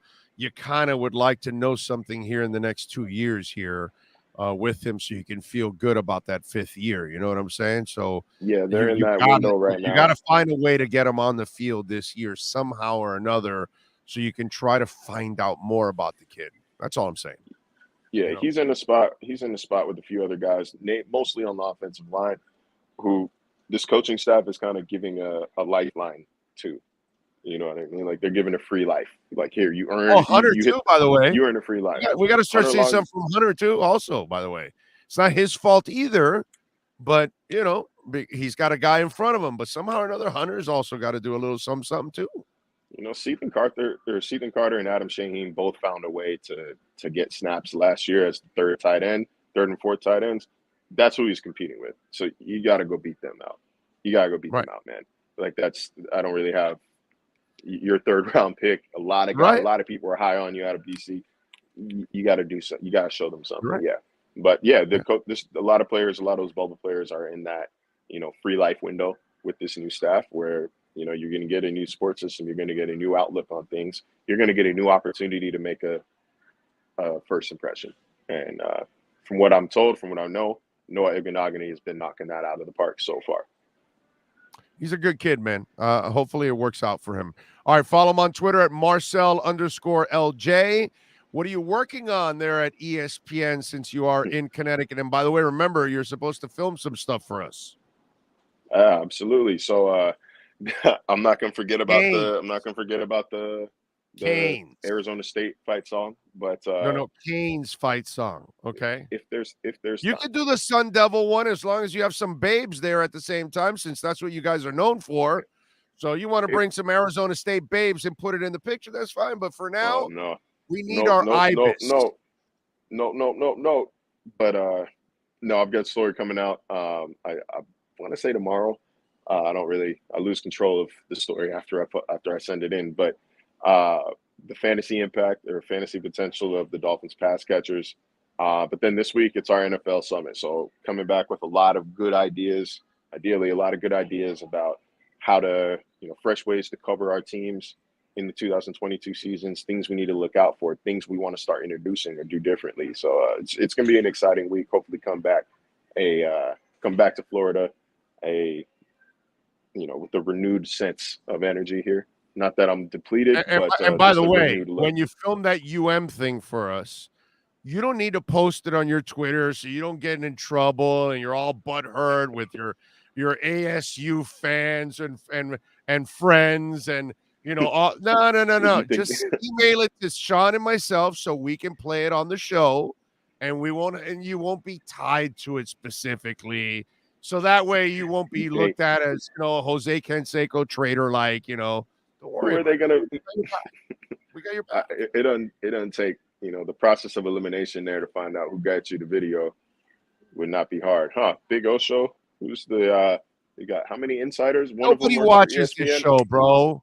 Nobody watches this show. We're only producing or on pace for 26 million downloads. So very few people listen to this show. You don't have to worry about it. Nobody will find out. All right, man. But yeah, I'm gonna slide out of here. I gotta know my ride is waiting on me. Now I've gotten a couple text messages. I even saw him do a lap. All right, get out of here. So, thank you, my brother. I appreciate you. Thursday. We'll catch up on Thursday, my friend. Have a fun time out there in Connecticut. Yes, sir. Appreciate you. Appreciate you. There you go. The great Marcel Louis-Jacques. Now you have the edge. You now have the edge on the Miami Dolphins with the Edge Energy Drink Miami Dolphins Report featuring ESPN's Marcel Louis-Jacques. Get the energy drink that's delicious and smooth with zero aftertaste. You can only order Edge Energy Drink at myedgedrink.com. That's myedgedrink.com.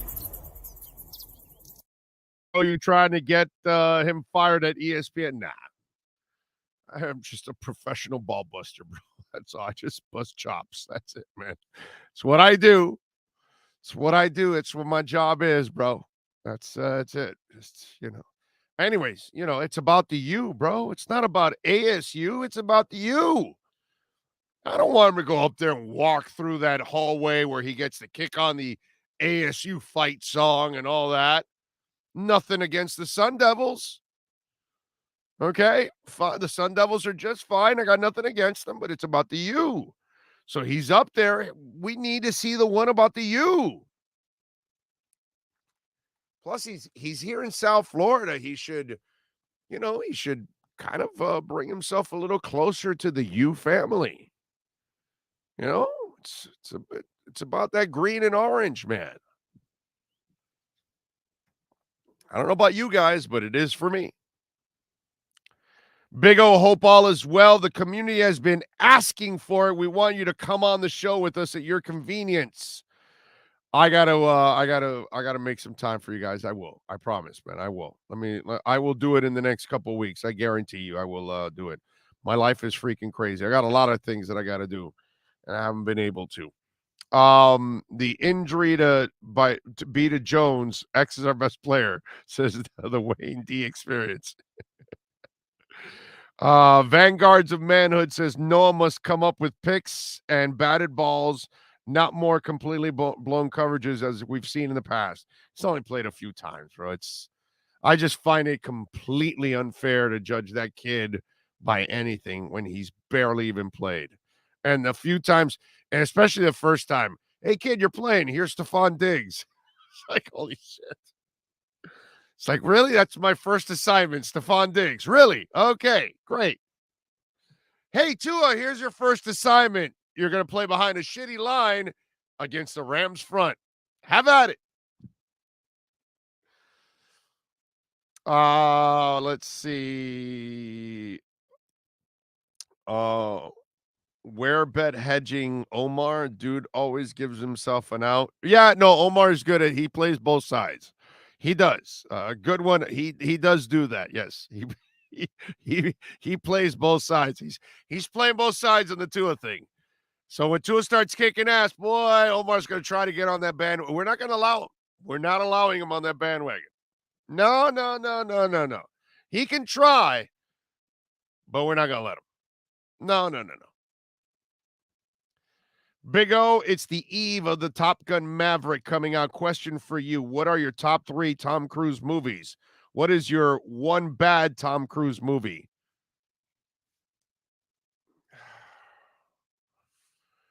Bad Tom Cruise movie.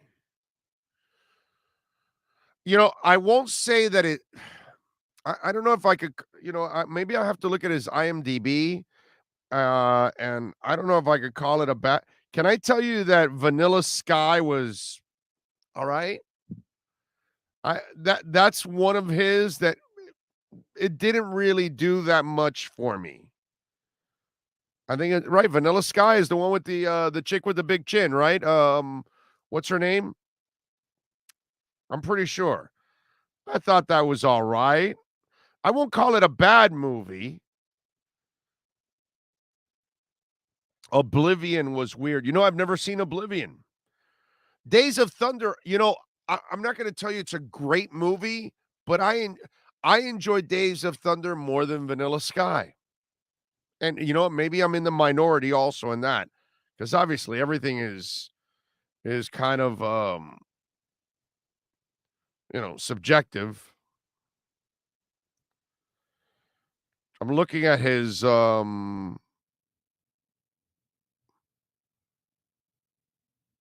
Magnolia also was another one that was I wasn't that impressed with Magnolia, actually.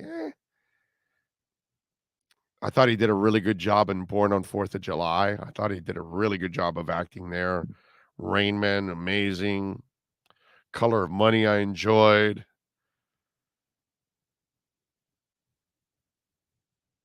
Yeah, those are the ones I'm going to go with. Now, top 3. That's a great question, dude. It's a great question because, I'm going to throw Risky Business because I love it so much. I'm going to go Top Gun. And A Few Good Men. How about that? But, dude, I love the Mission Impossibles. I enjoyed Jerry Maguire. I enjoyed The Firm. That's a really good movie. Rain Man was exceptional.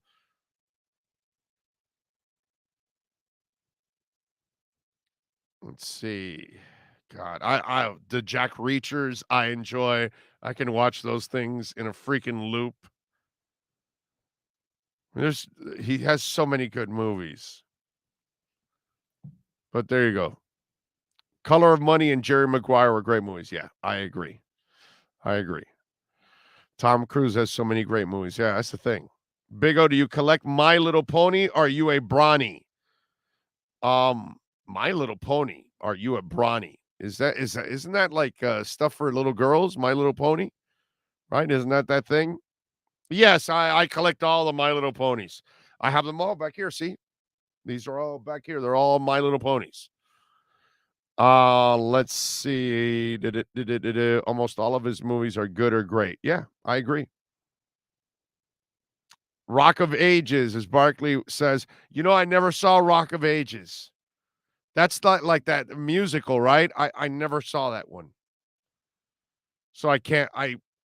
It might be worse than that. It might not be like to me, Vanilla Sky was eh. So yeah, that would probably, maybe that's one that's worse than Vanilla Sky for me. But I've never seen it, so I don't know. No one in Hollywood history has had the success hit rate that Tom Cruise has had. For that long, too. Because you're talking about a guy that's been making big ass movies since the 80s. Denzel Washington is right there, my brother. Denzel Washington has got some legends, a ton of them.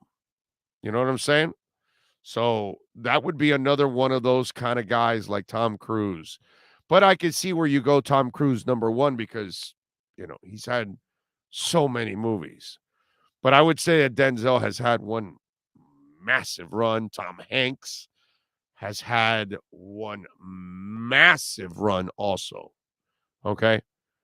But yeah. Tom Cruise, it's hard to compare anybody to the run he's had the last 40 years, man. Hey, listen, the new one is getting rave reviews. So I can't wait to go see Maverick now. Now I'm going, and for sure I'm going to the theater to go see that one. Worst Tom Cruise movie, Eyes Wide Shut. Brooklyn Rob, that's a good one. I saw that one, and that one's also one of those nothing burgers. Yeah, that's a good one, bro. I might put Eyes Wide Shut maybe in front of Vanilla Sky, actually. Because when I think about the plot and the storyline, I kind of like the one on Vanilla Skies more than Eyes Wide Shut. Brooklyn Rob got me on that one. I think Eyes Wide Shut might be the one that I can do without. It's no big deal. Let's see, what else do we have here? Castaway top 5. Yeah, Castaway is amazing. The Last Samurai hit me different as I was growing up. It was one of the first times seeing Japanese culture depicted on the big screen. I enjoyed The Last Samurai. Maybe I'm in the minority, but I enjoyed the hell out of The Last Samurai with Tom Cruise. But again, I think I've told you guys this before. I'm a monster Tom Cruise fan, bro. No matter what kind of a weirdo you may think he is or whatever. And by the way, watching him on the red carpet over the weekend with the Royals, that dude's 60 years old and looks phenomenal, man. That sumbitch takes care of himself, man. Yeah, sure. I know he's got good doctors, like a lot of people in Hollywood, but you also have to do your part. You have to work out. You have to take care of yourself. And clearly, the dude takes care of himself. Clearly, I don't. He does. So, anyway, so there you go. That's my Tom Cruise thing. Did you guys watch SNL this weekend? Because remember, we talked about it over the weekend that this was the last episode for Pete Davidson, for God, what's the name of the blonde who's so damn funny? I know I wrote it somewhere here. Kate McKinnon, who's freaking awesome. Adie Bryant, she's funny too. Kyle Mooney, I don't know if I'm gonna really miss him. To be honest with you, he was all right. But the other three, she's hilarious. And obviously, Kate McKinnon. I was thinking about this. You guys are asking me about top 3 Tom Cruise movies. I was thinking about this over the weekend. Another thing that I thought of. Remember I told you that really there over the 50 years of Saturday Night Live, there aren't a lot of hot women. There are a lot of hot men. Some of you brought that up too. Most of the comedic people aren't necessarily beautiful people, right? Well, here's another thing that I thought of when watching Kate McKinnon now retire. Is Kate McKinnon, and maybe you got to be a little older to have perspective. Is Kate McKinnon in your top 10 or top 20 all-time SNL characters? Because she has to be, right? She has to be, like, what's it called? Ada Bryant.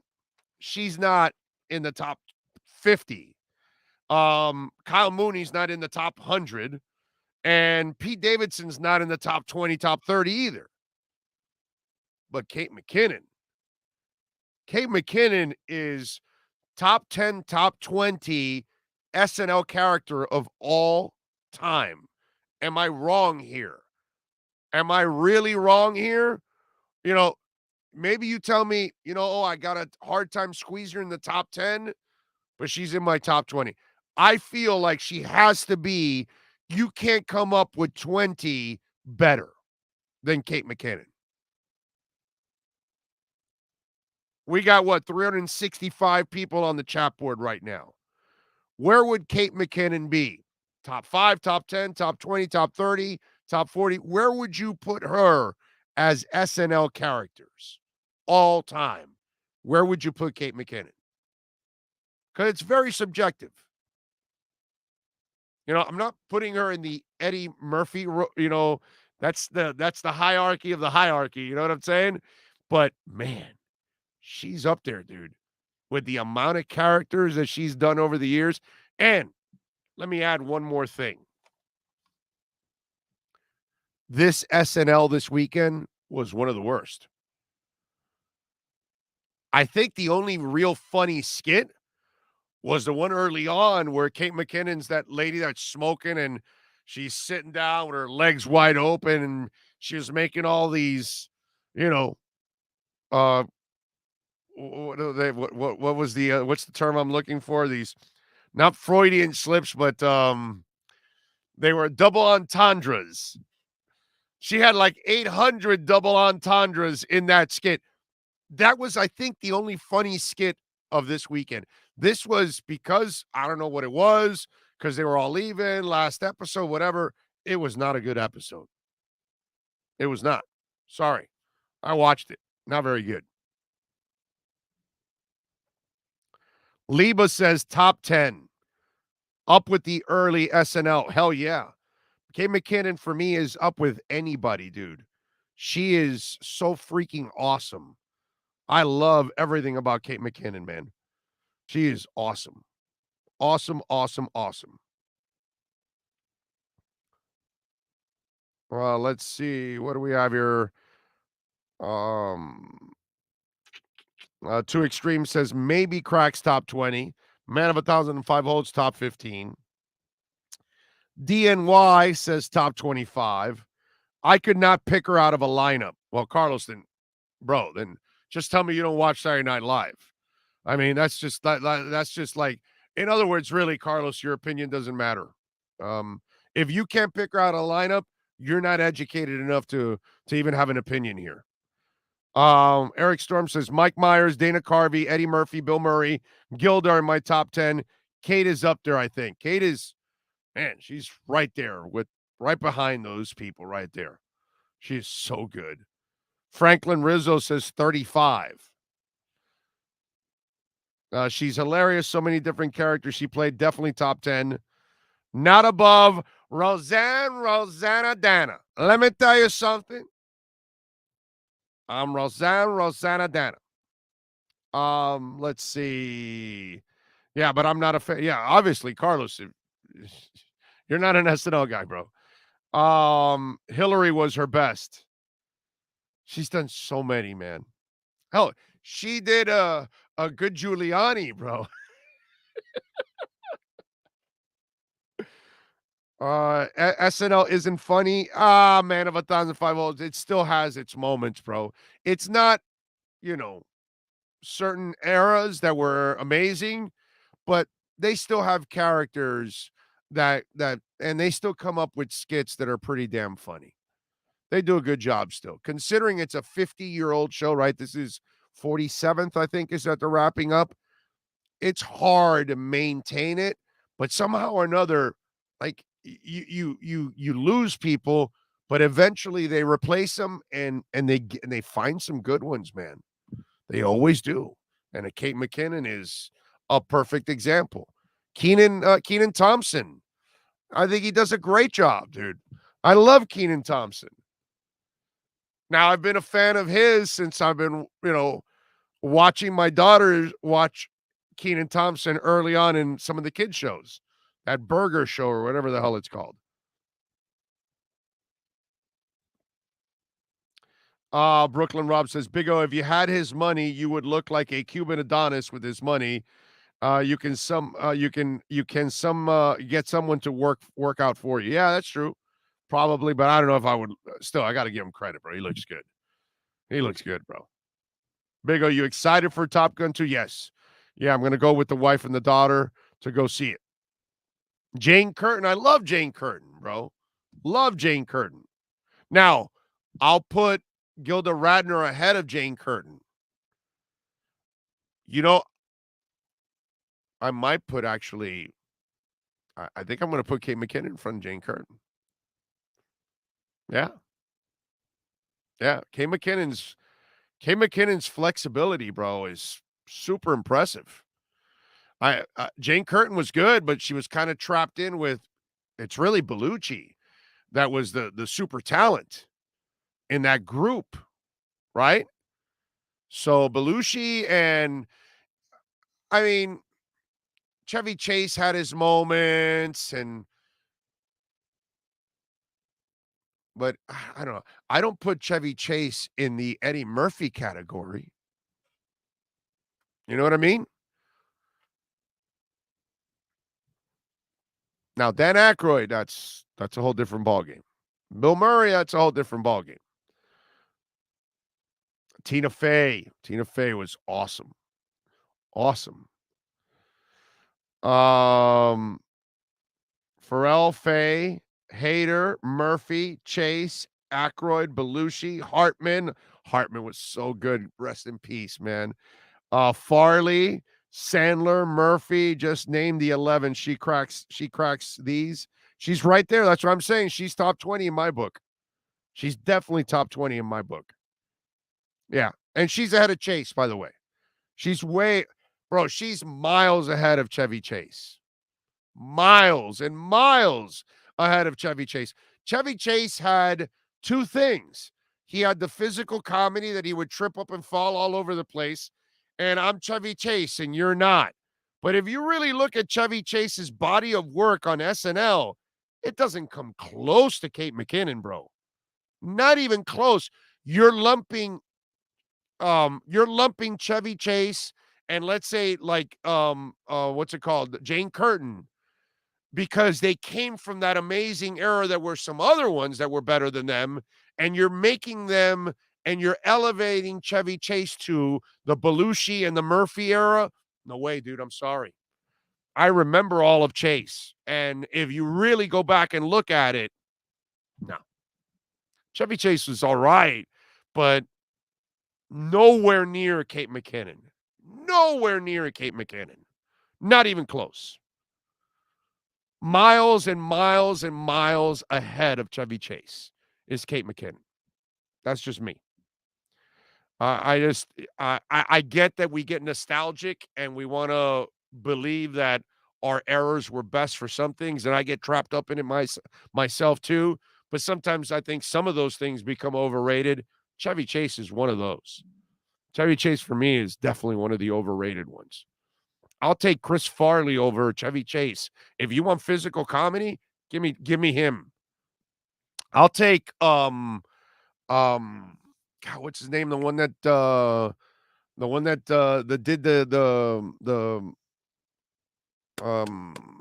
one of the Three Amigos, and he did the church lady. What's his name? I think one of you wrote it.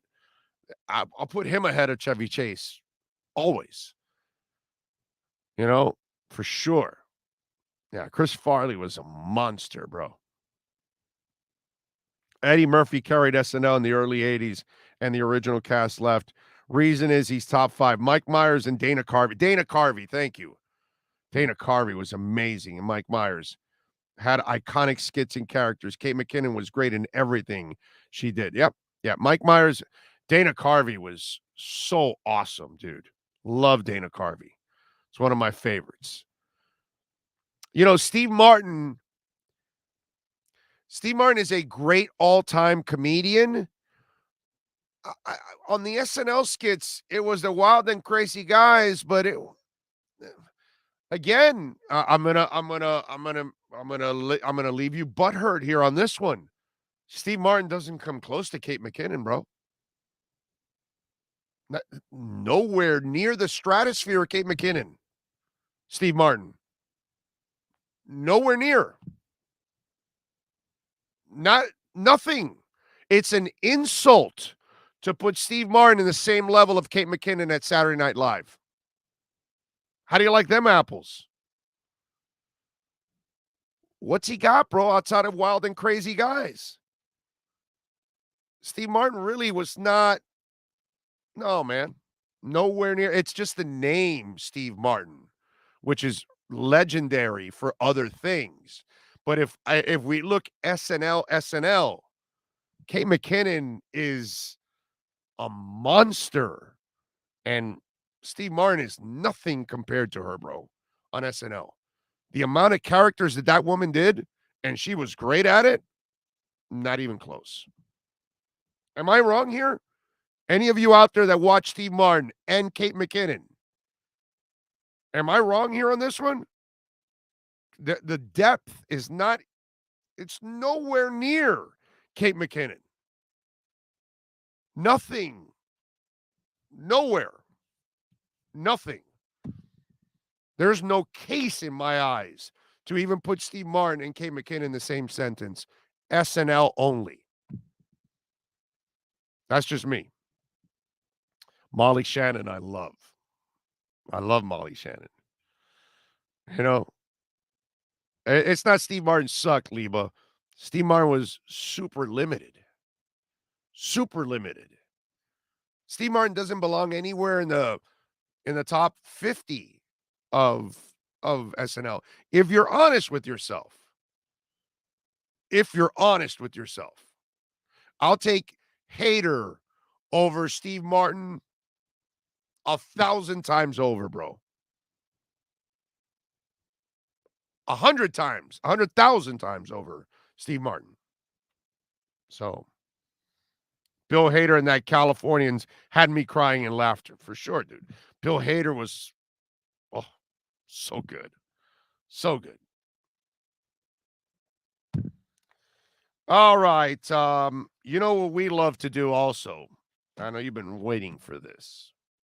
It is time for our liquor split matchup of the night.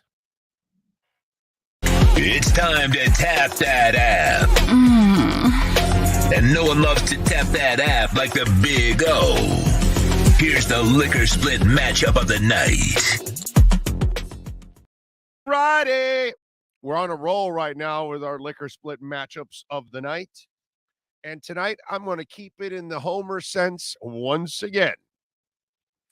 So Vegas keeps telling us that the Celtics are heavily favored. And they are favored by 6.5. And I know game 2 was the blowout and all that good stuff. But I'm going to go with the Heat here, folks. I'm going to take the dog again on the road, plus 6.5. I think the Celtics are going to come in with their little butts tight. And I think if the Heat can go out and punch them in the mouth early, they might fold like a cheap tent, like they have normally in the Eastern Conference playoffs. So I'm going to take the 6.5 that even if the Heat lose today, they will not lose by more than 6.5 points. The over and under is 207.5. You know, I was kind of thinking of the over here, but I'm gonna hold off. The Heat are plus 230. on the money line, and the Celtics are minus 280 on the money line. Can Bam do it again? If he does, they not only cover the points, they will win this game. It's up to Bam. If the Bam shows up of Saturday night, if Mr. Saturday Night Special, if he steps up, it's in. And by the way, if you need to get in and get your favorite liquor delivered to you here in Miami, well, Miami's online liquor store is right here. All you got to do is grab your app, iOS or Android, download it, Liquor Split, tap that app. You know we love to tap that app. That's what it's all about. So get your liquor, get your snacks. Do not drink and drive. You're getting ready for that big meeting. Man, Liquor Split. Download the app, iOS or Android. Go with the Heat, plus 6.5 tonight against those stinking leprechauns who love to count quarters. Once again, you see a Celtic fan, give him a piggy bank. That's our Liquor Split matchup of the night. The matchup of the night is brought to you by Liquor Split, Miami's own online liquor store. Liquor Split. Download then tap that app and get your favorite liquor delivered to you for just $2.99. No risk, no drinking and driving. Tap that app with Liquor Split. All righty. It is May 23rd, and in music history on this date, back in 1970, Paul McCartney debuted his solo album. McCartney started a 3-week run at number 1 on the album chart. In 2000, Oasis released a statement saying that the songwriter Noel Gallagher had left the band's European tour. It was believed the tiff was the result of fighting with his brother and bandmate Liam over his drinking. Those two assholes were always fighting. Although I will say this, back in 97, one of the greatest concerts I've ever been to in my life, the Oakland Coliseum, Oasis opening up for U2. That was very cool. Hell of a concert. I got both brothers. They were in their heyday. It was Champagne Supernova, all that good stuff. That was the album that was out. And obviously U2's The Monsters. That was a really fun tour. In 1970, on this date, the Grateful Dead performed outside the United States for the first time. Their gig, England's Hollywood Rock Festival, which went on for 4 hours. 4-hour jam. In 2000, Billy Corgan announced that the Smashing Pumpkins would officially break up at the end of the year, explaining that he and his bandmates were tired of fighting the good fight against the Britneys of the world. And in 2002, winners of the 47th Ivor Novello Awards included U2 and their best song, Walk On. And in 71, the original lineup of the Iron Butterfly, best known for their hit single, easy for me to say, Inagata de Vida, broke up on this date back in 71. So there you go. Tough weekend for our friends up in Daytona. For those of you that went up to Rockville, man, you had Thursday and Friday and Saturday. You had rain. Hell, you couldn't even see Guns N' Roses got canceled. Holy crap, dude. They were able to get off yesterday at least, but man, that was tough at Rockville over the weekend. Yeah. So, and again, great job by Pat Benatar last night and Neil Girardo. They sounded phenomenal. John Waite sounded. I wish John Waite had a full band. Man, his voice is still awesome. I've watched this acoustic, pared down band that he has with no drummer, no keyboardist, no backup singers, no harmonies. It just sounds empty. And the music of the Babies, you can't play it without a complete band. And it's just tough. I didn't get to hear, and here I am. I'm back on my feet again. It's My favorite song from his time with the Babies. I would love for the Babies to come back together. Even pull the keyboardist from Journey back and say, hey, come on, man. Bring some of that original Babies lineup together. Get the girls, everything. I would love to see John Waite tour with a Babies whole thing, man. That would be awesome. You get Jonathan Cain to come back and play keyboards. I'm in. Some of you may not know that Jonathan Cain from Journey, before he was in Journey, he was in the Babies with Jonathan Waite. Some of you may know that. Some of you may not. So I have no idea. Big O, be sure to watch your Miami Heat. According to the guy with two names, you're not a fan if you don't watch it live. By the way, I Saturday I was going to go to the concert. I stayed and watched it live. I was a fan. I was really tired. I said I had done the show earlier in the day and went to Lauderdale, came back to West End. I go, man, am I going to go up to Fort Lauderdale or Pompano and then come back? Forget it. No, it's Fort Lauderdale because it was at the Culture Room. I said, I'm going to Pompano tomorrow to see Benatar. So I stayed home.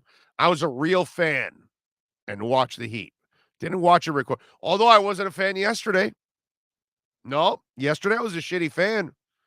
I watched the Panthers live, so I was a good fan. But I don't know, Sean. I'm not an Inter Miami fan. I went to the concert instead of watching Inter Miami. I watched it recorded when I got home, but that doesn't count, right? I'm a shitty fan, right? Yep. Sean says I'm a terrible fan. And the guy with two first names.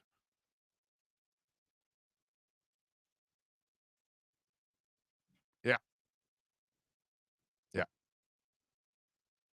So, crazy stuff. Anyway, it is what it is. What can I tell you? So, I think that's it. I think we're out of here. We're history. We're in the archives. We will see you all tomorrow. Same time, same place, same bat channel. We thank Ira.